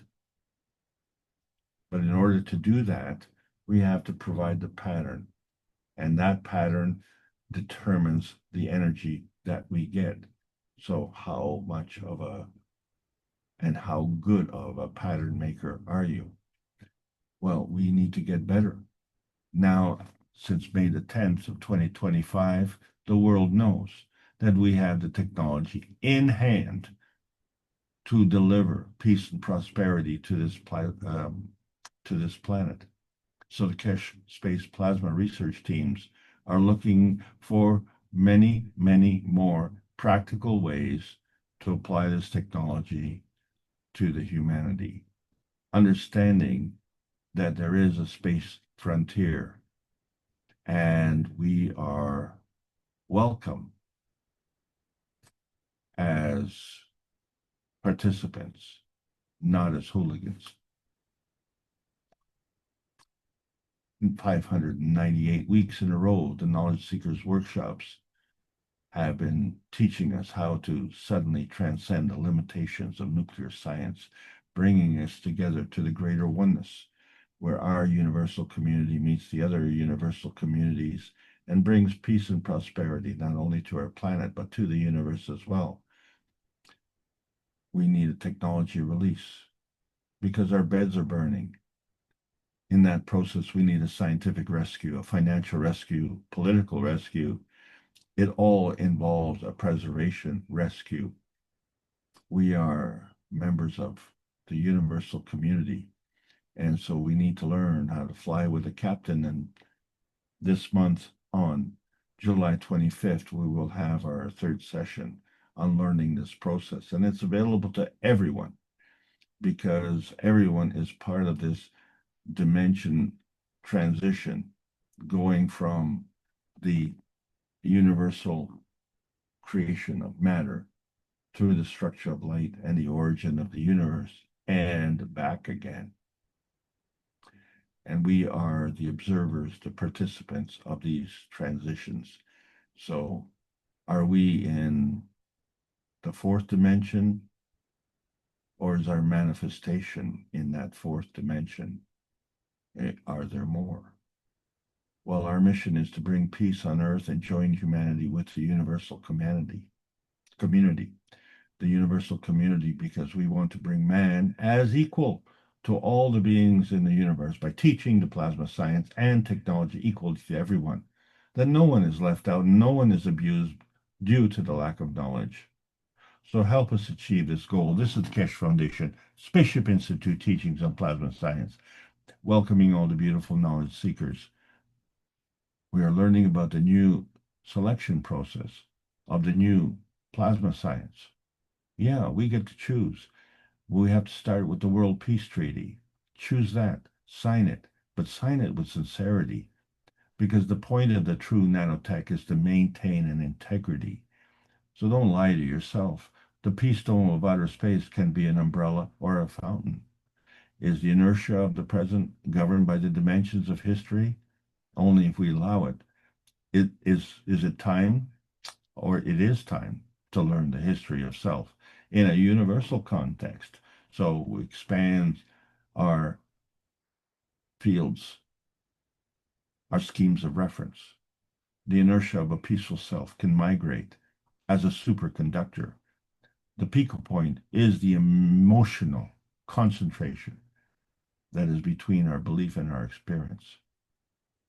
Plasma science needs to continue to be delivered daily via the Peace Dome in a practical exchange for peace on earth. So welcome to the new golden outer space age. And this is the end of the session. I really hope you enjoyed this class, and I hope you had fun. You can undo your seatbelts now and relax. Thank you so much.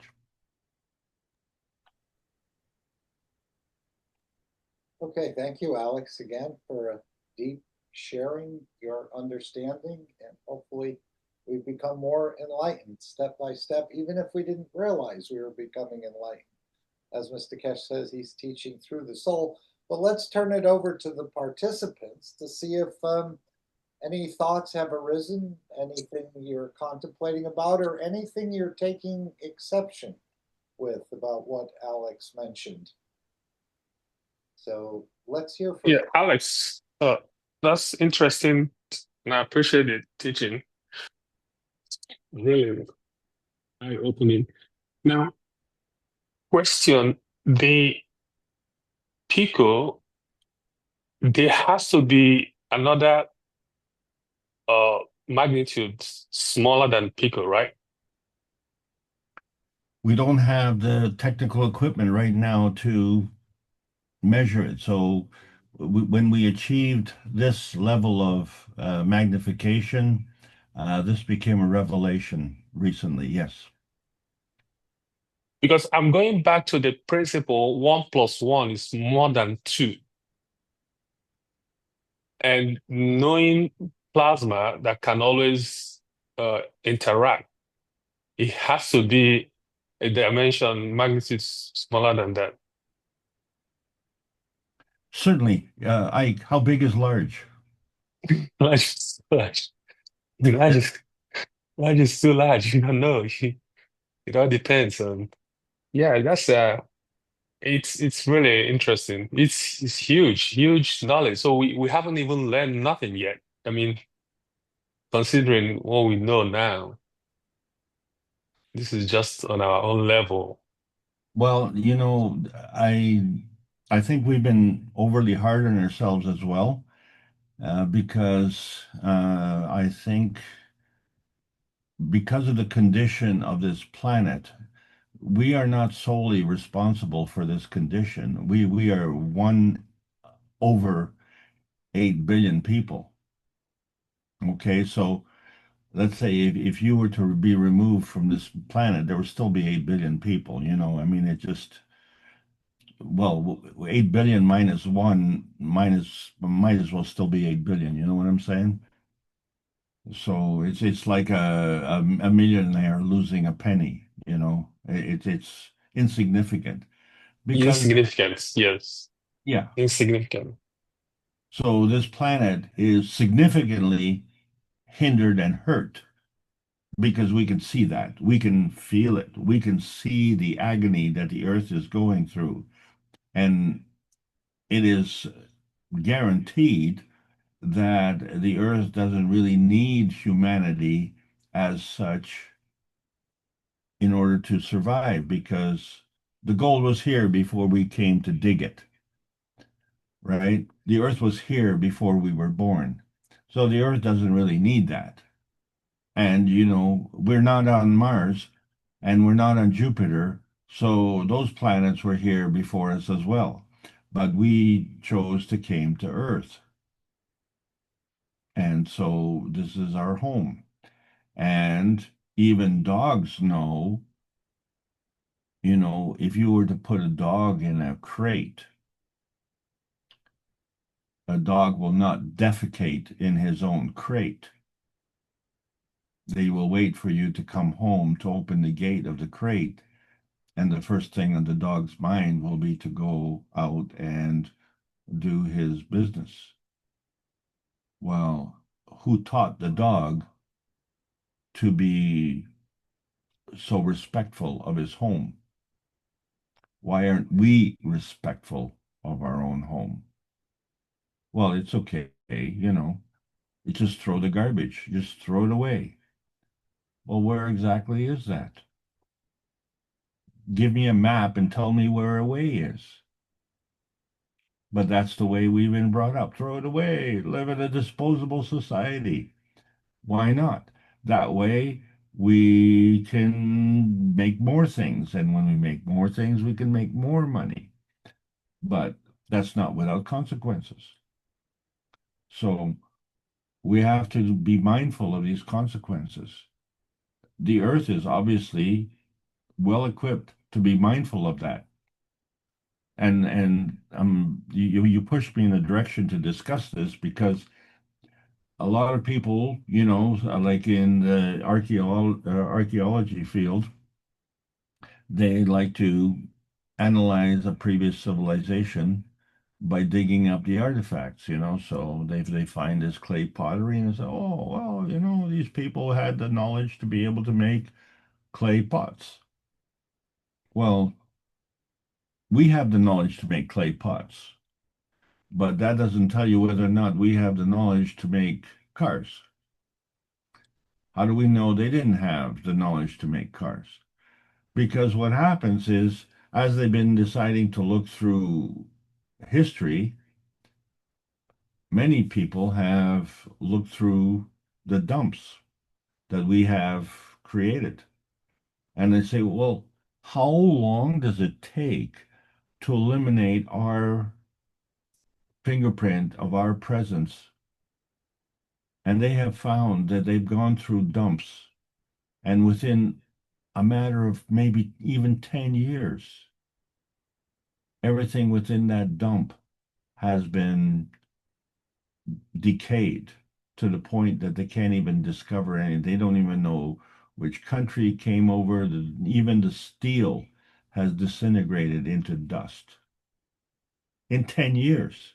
And here we are looking at the Egyptian ruins going back 12,000 years and, trying to decide what is the evolution of that particular society.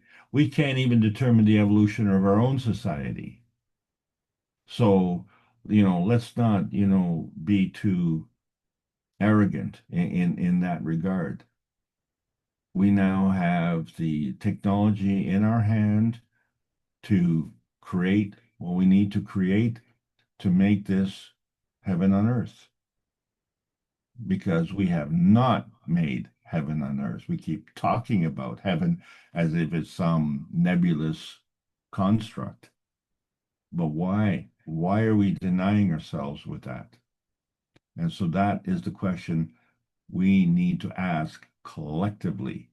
And we need to demand answers because we do have a scientific community out there.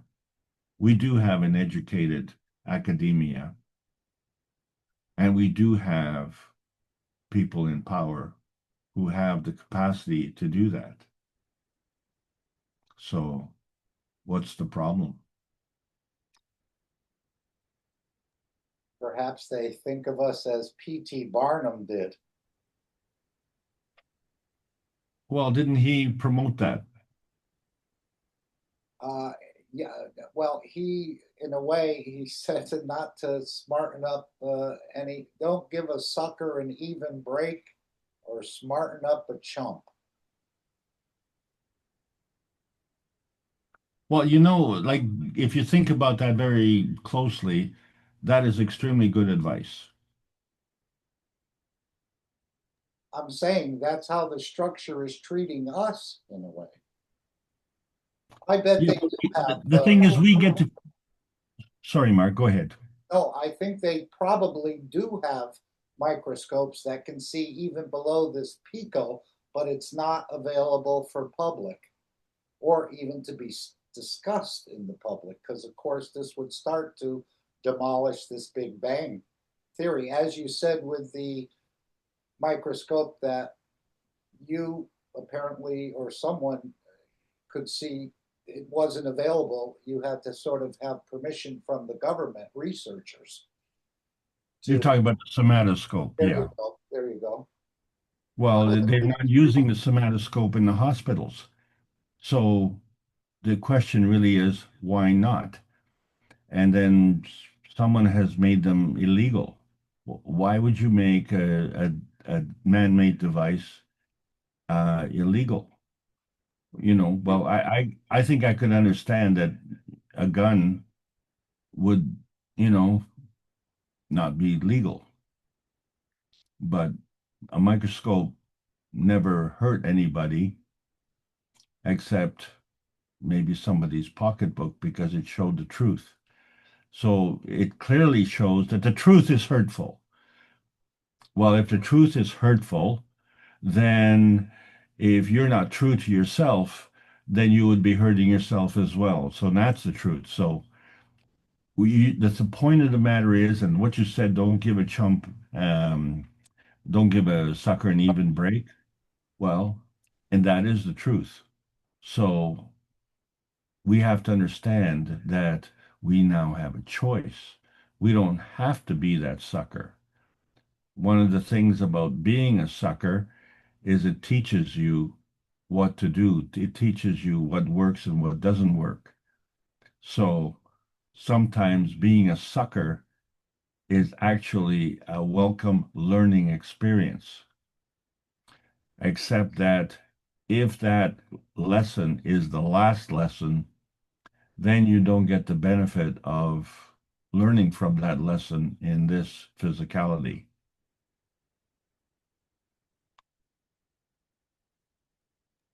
I guess it's like being in the Roman Colosseums, you know, they feed you to the lions and you don't know how to defend yourself. And, you know, the rules of the game are they don't even care if you learn your lesson. Imagine you go in there and you kill all the lions. Well, your reward is that tomorrow you can do it all over again. And let's see how well you learned your lesson. But very few get a second chance. Well, I think humanity is in the position now of having a second chance. And the second chance means we have gone through that process of being a sucker. Okay. But we don't need P.T. Barnum to teach us because they don't want to teach us. We have to teach ourselves. And that's the point. Okay, let me just share the screen if I can for a moment. I did put what I thought was I said this is a synchronicity in a way. That today is the 13th. We were talking about the 13th health teaching workshop. But if I go back to the beginning, apparently there's a slight anomaly here. It says here on the Keshe Foundation that this is the 12th Keshe Foundation Health Workshop on the eye and the thalamus. Here it says this is the 13th Health Teaching Workshop. And of course, this was put up, I believe, by the Keshe Foundation. Now, this is not Keshe Foundation, but someone else who's taken this and shared this. But it's the 12th or the 13th, but we have the link in the chat. So you can explore this a little deeper on again, the function of the eye. And again, as I said, Mr. Keshe has opened up a whole new understanding of the way this body works. I'll just scroll through it slightly here. But yes, even the eye alone, a very highly complex system, but yet simple at the same time. And this is just one part, plus all the other connections. Go ahead, Alex, you can take it back. I just wanted to share that with everybody. I said, oh, the 13th, and today is the 13th. What a synchronicity. And let's see if any of the participants has another question they'd like to bring up, or an exception or a disagreement. Now I'll throw you a softball one, Alex. You said in a way, you said our brain is connected to the universe, but yet I don't see any wires. I don't see any cables. How I'm here, the universe is out there. What am I missing? I don't see the connection. Where is this connection? See, that's a very good question because a lot of people are asking that, and yet almost everybody now has a cell phone. So they are actually manipulating that cell phone by just touching it. And they say, well, there's the connection, the touch. Okay, but how is the energy going from your finger to the phone? So there must be an energy transfer. We think of energy transfer as connecting things with wires. That's true. When you put on a glove, most of the time the touch screen will not work. Well, that's another point. Yes. But what about the love between a man and a woman? Right? That's what the Georgia Peach says, you know. How do you know your husband loves you? Well, because he buys me a Cadillac. Really? How do you know he doesn't buy his mistress a Mercedes? So you cannot go by the physical expression. The physical expression is a physical emotional exchange, but there is a plasmatic emotional change. And it is now our understanding that the words don't matter because our soul and our intention don't even hear the words. So the connection has to be between the emotional construct of the physicality and the emotional construct of the plasma reality. That's where the connection can be facilitated through. And that is a wireless connection. And so now we find out that the emotion plays a big part. So, have you ever said something to someone and they maybe would blush, or maybe they would turn red with anger? So you're not hooked up by wire, but you have changed their emotional disposition. And you say, well, you're the one who's yelling at them, and that's why they change. No, no, nothing anyone says or does can affect you unless you allow it.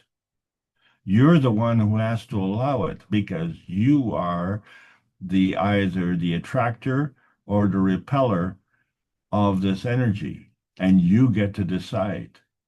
And most of us, through, what they call the herd mentality, just kind of go with the flow. And if you want to change that flow, then you have to hit what they call that 100th monkey syndrome. And it takes a momentum shift. You have to hit this level where you have enough momentum to change the tide. But someone has to start it. There has to be a seed. So will it be a pumpkin seed? Will it be a rice seed, or will it be a chicken egg? Which seed are we going to take? Well, how about the creator? Wouldn't that be kind of handy because he creates everything? And when you say everything, you can't just say, well, it's going to create all of this, but it won't create all of that. No, everything includes everything. So everything is created. So if you say through your scheme and you say, well, I'm just going to create this and this. I use this example to in a business relationship. It's like you want to jump into the pond, into the water. You want to jump into the water, but you only want to wash your left arm. Well, you know what? Your whole body's going to get wet. So you cannot dictate what you will extract specifically. If you are immersed in the universe, then you are a universal functionary. You can't just say, oh, I am, well, that's why they say, when you look at the soul, you don't know if the guy's a miner or a plumber or an accountant. You don't know that. And there's no dictation that says, well, you're born an accountant. Maybe that's something you like to do. Maybe circumstances allow you to do that. I used to be an accountant, okay? But I'm not an accountant today. I'm teaching at the Keshe Foundation Spaceship Institute. How did that happen? So you get to choose. So just a little funny here. You talk about buying the wife a Cadillac or buying the wife a Mercedes or something like that. You didn't mention Rolls Royce. Does that mean if you buy the Rolls Royce, you love the wife even more? Mr. Keshe was saying when his first marriage, when the wife, I guess they were going to buy a Rolls Royce, and he realized when his wife was more interested in the color of the new Rolls Royce than him, I guess it was time to exit, he said. Well, yeah,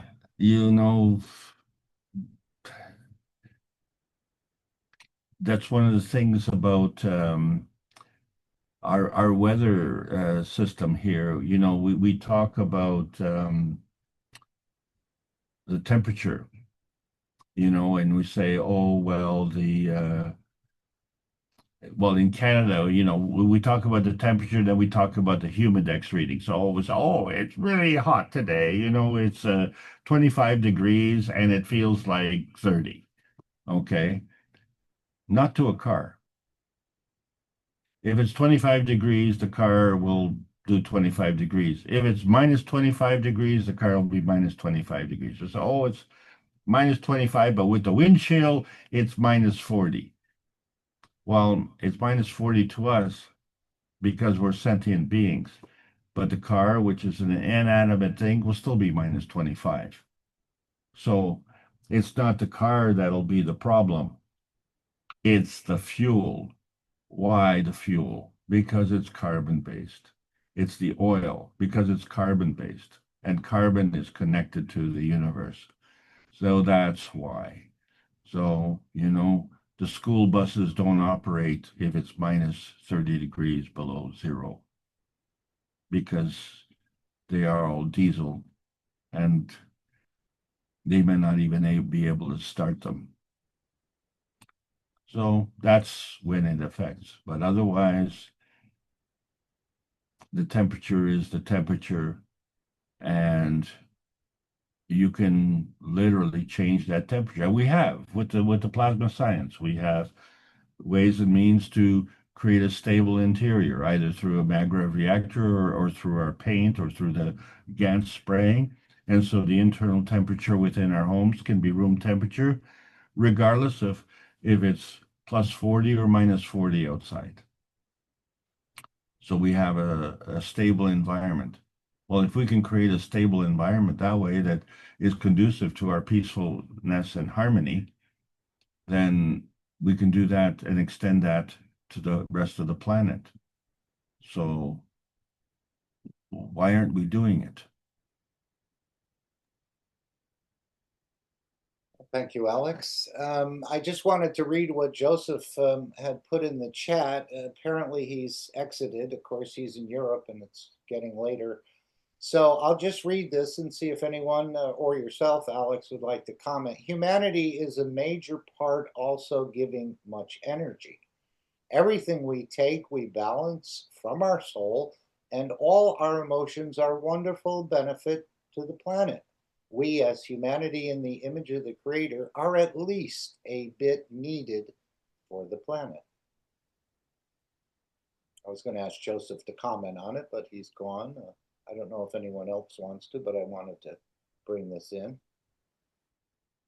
Can you restate that last line? We are at least... We, as humanity, in the image of the Creator, are at least a bit needed for the planet. Well, I would second that, and I would in fact emphasize that, and I think we are really needed by this planet. But what this planet doesn't need is more hooligans. That's what the planet really is suffering from. It needs to have something that is conducive to, well, heaven on earth. And we have the energy, as they say, within our life source of about 18 Hiroshima bombs worth of energy. That's a whack of energy, boy. And so we have this capability. And it's a real shame when we don't utilize it. And so many of us are not getting that opportunity. So that becomes a waste.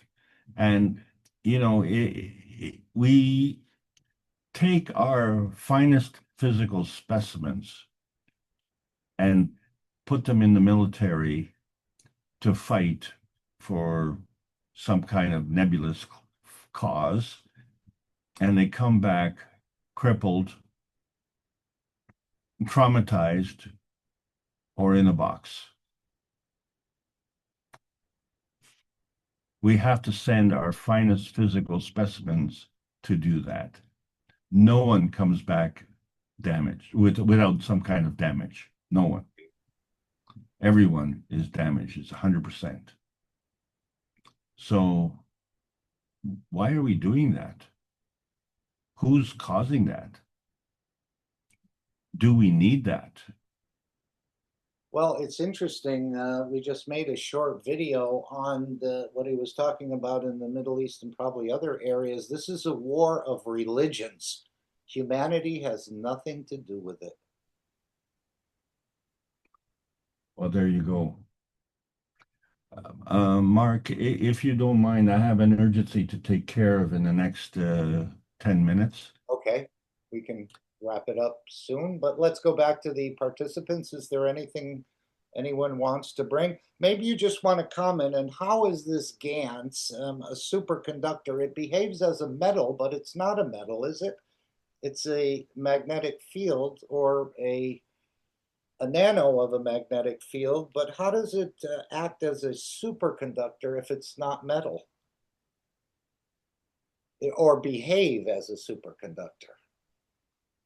Well, I think we have to look at the sun and see that it too is a superconductor. So the sun is actually exchanging energy catalytically, right? It gives energy and that energy gets refreshed. So the sun is not expiring.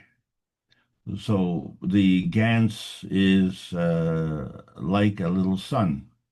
And the reason for it is because it is able to concentrate its energy into all of these points. So one point has a high negative charge. But when you bring in a bunch of points, it's just like teamwork. You have like if you have a tug of war, you can't hang on, so you help comes and you have more people tugging. Well, you get enough of them and you can succeed. Well, the GANS has more than enough to provide. In that range, it is able to provide and refresh simultaneously. So it works as a catalyst. So it becomes a focal point for this energy transaction point. And energy transaction points are fundamental because energy cannot be stopped. It has to keep moving. So either it's going to stay within that field or it is going to jump from field to field. And it cannot stay in that field without engaging with its neighbors because there is no field in our environment or in the universe which doesn't have neighbors. You cannot extricate yourself from the universe. It isn't like you take a cork out of a wine bottle and just pop it out and say, okay, well, cork's in the bottle now, cork's out of the bottle. You're in the universe and now you're out of the universe. No, there is no away. There is no place to go away. Wherever you go, you're in the universe. So that concept is kind of hard to think about because if you think about it all and you say, well, like in the previous discussion with Ike, how big is large? Like, what is the maximum bigness? When do you come to the end of the bigness? Well, you could ask the same question, when do you come to the end of the universe? Like, what is outside of the universe? Well, we're talking about many orders of magnitude of realms that are above where we are. And anything that's outside of the range of, say, 3 dimensions, it's hard for us to conceive. We're just still having trouble grappling with our regular 3 dimensions of physicality. But if we look at our aura, well, that's another dimension, isn't it? But it too has 3 dimensions. And what about our brain? Our brain is distinctly different from the rest of our body, but it has an existence in 3 dimensions. So we have the capability of jumping between these 3 dimensions and other 3 dimensions, and we can move. we are amongst the fastest movers in the universe. But, you know, Okay. our advantage is that we can move slowly through the physicality. And we have not been allowed to believe that to be true. But the more I'm working with this plasma science, the more I'm seeing that this is a feature of humanity. The physicality is a feature. And it doesn't have to be misery. It can be wonderful. And this is the allure of being in the physicality, because there are some things that we do physically that is absolutely totally rewarding, satisfying in so many different ways. And you compare that to all the things that are the exact opposite, and you say, well, maybe, you know, we are not, you know, very well, shall we say, evolved. Yes, we are. We are very evolved because we've evolved to the point where we can actually adapt to, shall we say, the harshness of Earth. But we seem to make it even more harsh than it needs to be. Because Alex, I know you have to go. Do you have time for one or two more questions? By all means, let's do it.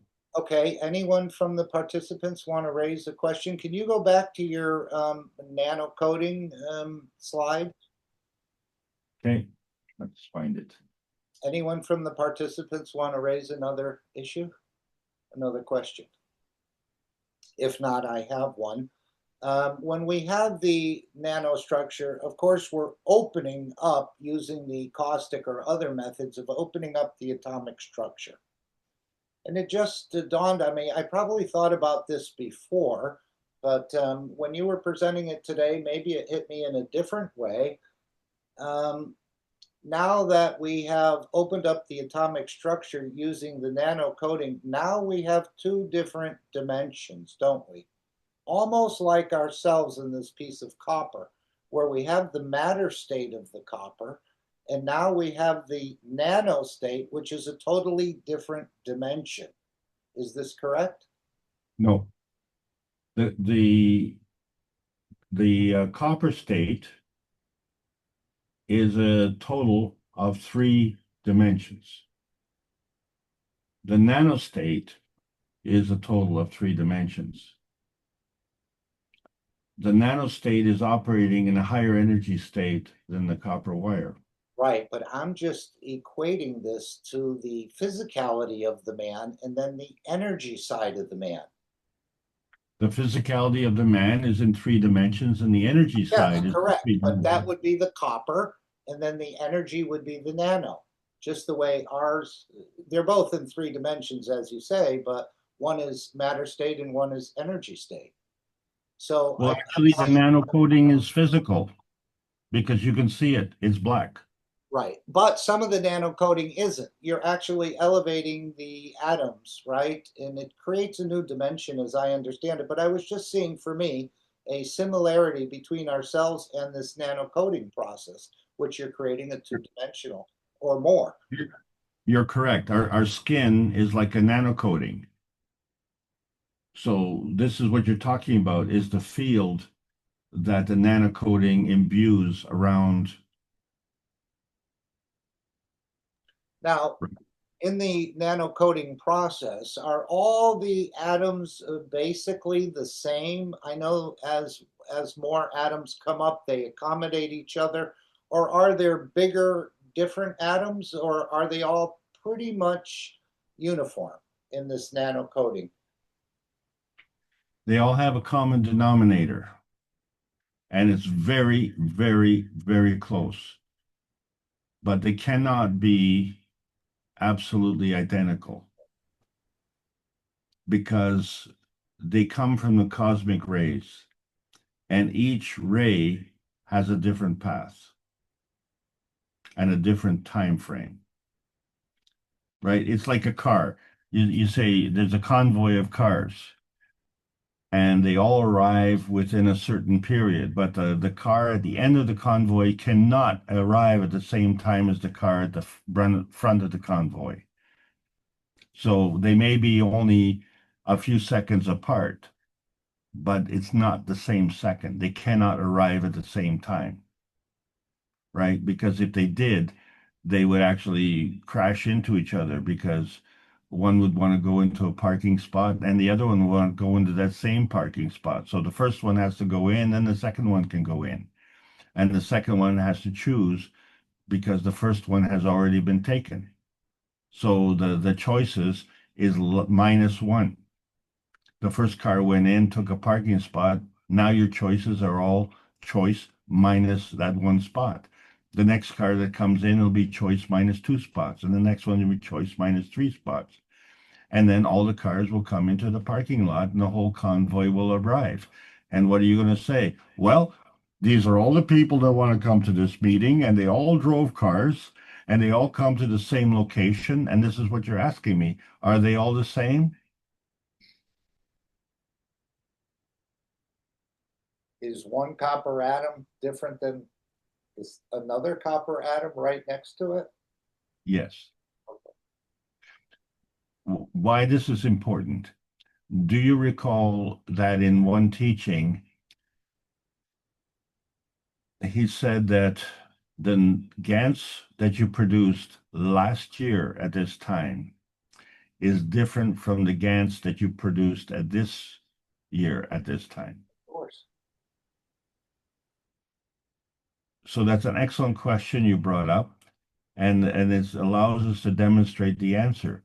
What he suggested was take all the GANSs that you have produced, and let's say they are all, for discussion purposes, CO2 GANs, and you put them all together. What do you get?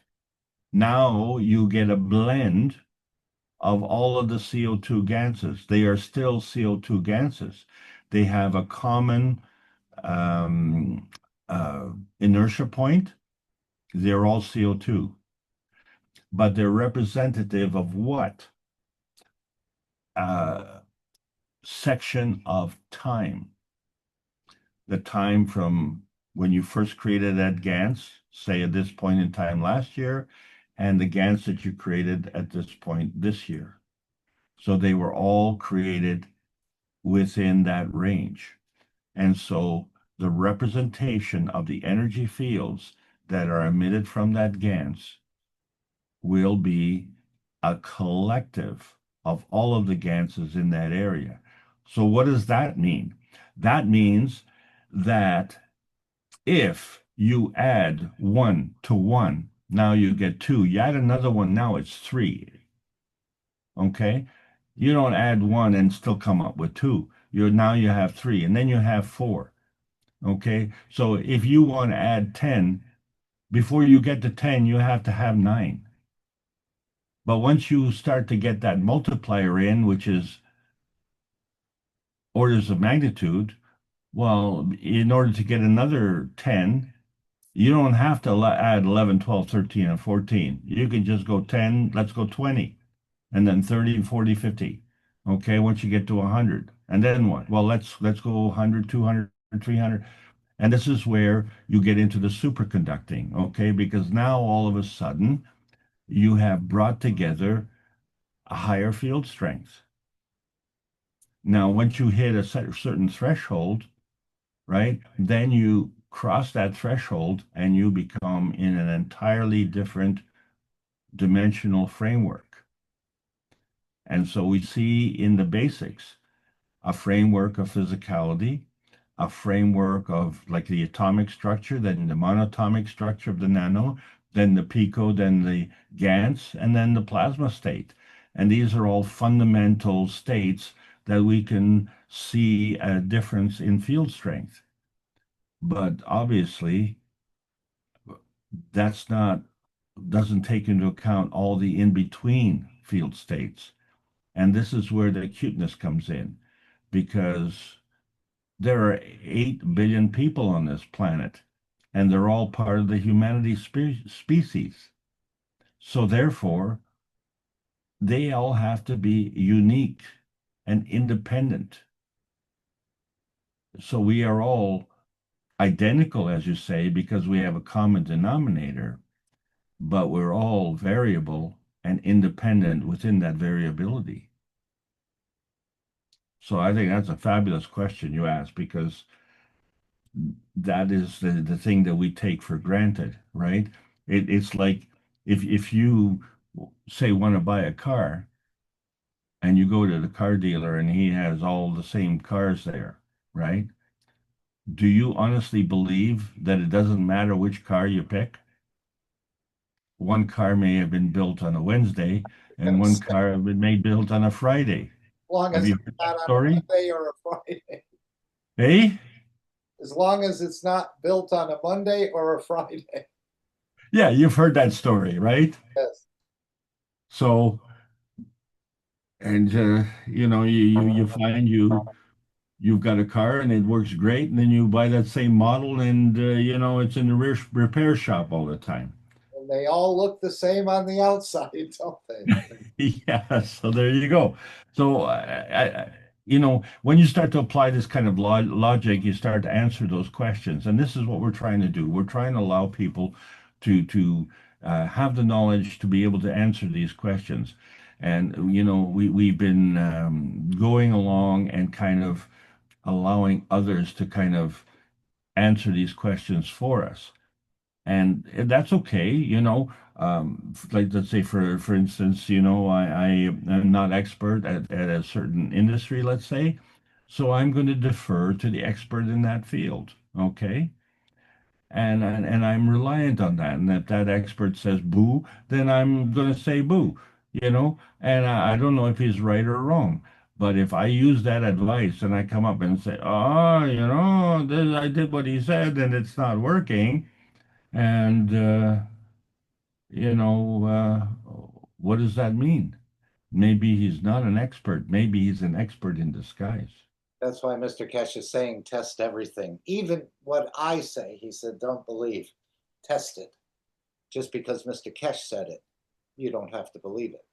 You need to test it. Randy, I think you wanted to say something before we close.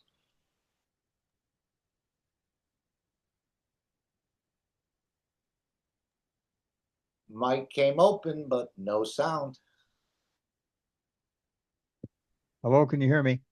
There you go. Hey, Randy.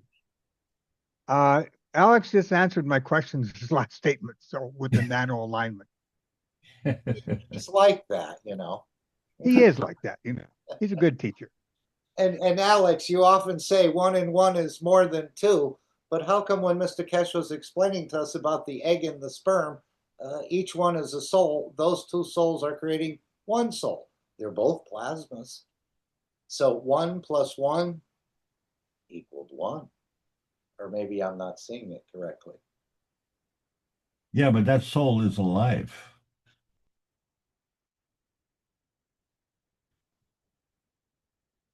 I'm going to go back to the cat thing because it's happened so many times.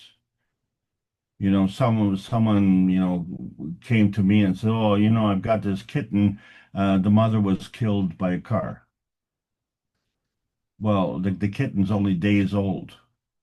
How does this kitten learn, the attributes of being an adult cat? I can't teach it, I can't. It's hard for me to think like a cat. What am I going to go to? Well, here, kitty, here's how you go and paw at the ground and dig a little hole, and here's how you chase this and go that. Just throw a ball of yarn on the floor and watch what the cat will do. It'll instinctively play with it. So who taught it to do that? Mom's dead. I'm not qualified. You know what I'm saying? Yep.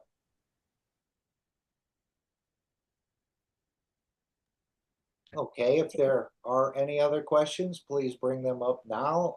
Otherwise, we're going to play this creation that we saw in Beijing, what all the talk was about, but yet hasn't been covered well on the social medias, the creation of matter. And of course, we saw the gold being created in the energy state. And then the final disclaimer, and the meeting will come to an end. Anyone else have anything? Thank you, Alex, for staying with us extra long. But feel free to disengage at any time. Yeah, don't stop the meeting because of me. I'm just an urgency came up, and I want to thank everybody for allowing me to continue to present these ideas. And I'm evolving just like you are in terms of my knowledge. And one of the nice things about it, as our point of view changes, we see the errors in the thinking and we have to correct them. That's all. So there's no commentary about that. What we're looking for is, as knowledge seekers, we're also truth seekers. And then in that process, all we have to do is be true to our soul, because our soul is us and that is our friend. So thank you all for being who you are. And we'll look forward to the next exciting episode. Okay. Thanks, Mark, for leading the charge. Thank you, Alex, for sharing with all of us and opening up new horizons and new dimensions. All right, if there's no other questions or comments or issues, hopefully we'll see you at the symposium next Saturday. But of course, this week we have the One Planet, One Nation, One Race, the Reactor Group, the Knowledge Seekers Workshop again, as we continue to explore this time, this understanding of time and the creation of time, and so many other things that we've never pondered until just a few months ago. So thank you all for being here. You're part of a much bigger structure. And let's just ask one more time, anything else anyone wants to add?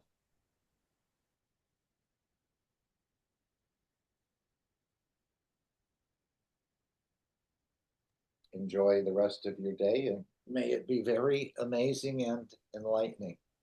So what I'll do is I'm going to take the screen back. This is the creation of materials through fields using the cosmic ray technology. And this is, of course, the first time it was actually shown in public. Although I think the Chinese military and others have seen, scientists have, of course, seen this. And then we'll play the final disclaimer. The meeting will come to an end. Anything else anyone wants to say, feel free.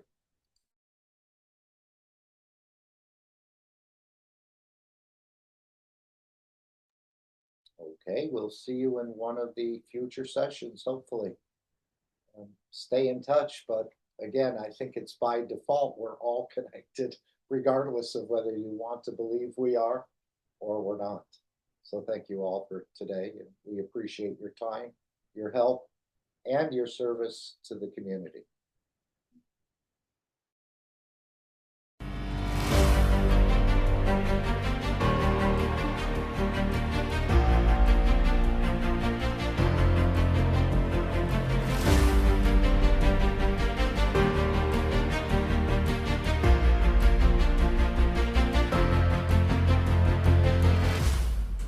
An amazing event happened on planet Earth in the beautiful city of Beijing, China. The cosmic ray technology was shown for the first time to the public by the financial arm of Keshe Foundation, the American Mark Ray Corporation, which is traded on the US stock exchange. Mr. Keshe himself went to China to show creation of materials from the magnetic fields by using obsolete technology, or what we call rotating guns reactors with electric motors. He's using these old reactors as a starting point for humanity to slowly accept the evolution in science and technology. For 3 days straight, the reactors were run and shown live on Zoom so that anybody from around the world who wanted to could come in and see. Black particles like dust start appearing on the white paper sheets around the reactors. These particles are being created through the reactors and the fields of the universe and the inertia of our planet. They are not coming from the room. There were 4 sets of pairs of reactors with red and green gases spinning in them. We were told they were not CH3 and CuO, but something else. They were set up in a star formation on tables inside the front windows of the Intercontinental Hotel. Anybody passed on the street could see them. White papers and spoons were spread around the reactors to catch the materials being formed from the fields. Some knowledge seekers were able to capture on video when black specks suddenly appeared on the paper, like out of thin air. It was very interesting to witness when energy first appears in the matter state. As time went on and the fields built up and changed strength, the specks formed into bigger pieces and some elongated, and some changed color into gold. This is the first time the public has been able to freely witness the creation of matter from energy. At the end of 3 days, Mr. Keshe collected more particles and showed everyone attending. An interesting thing occurred. When he touched the black dust on the paper with his finger, it turned gold. He said it interacted with the fields of the inertia of the earth through his finger. This phenomenon was written about in ancient times when the Greek god Midas touched things and it was said they turned to gold. What we witness here is how everything in the universe is created, from ourselves to the planets and even cancer.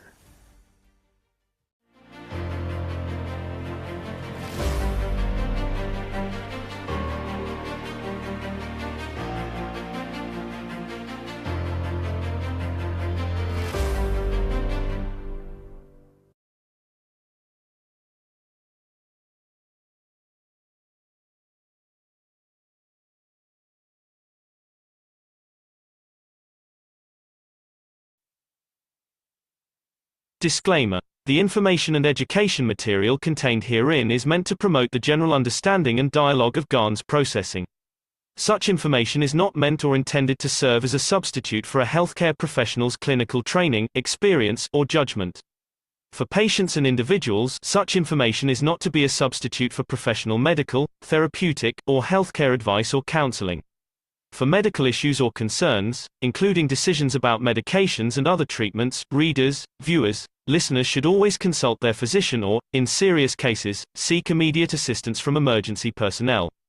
Prescription information, procedures, and use of medical devices information should be undertaken only by properly trained and certified medical personnel.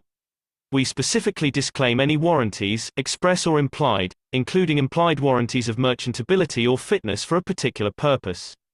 Such information is provided, as is, and is believed to be accurate at the time of its publishing, but it is the viewer's job to evaluate the accuracy of any information found in this presentation. Every case presented is of their own experience, applied by themselves for themselves, and it applies to their case only. Every person experiencing health problems should seek professional medical advice and consult their course of treatment with a doctor. The processes of plasma balancing described herein are a natural process which supports the body but does not replace medical advice or therapies one is already subject to.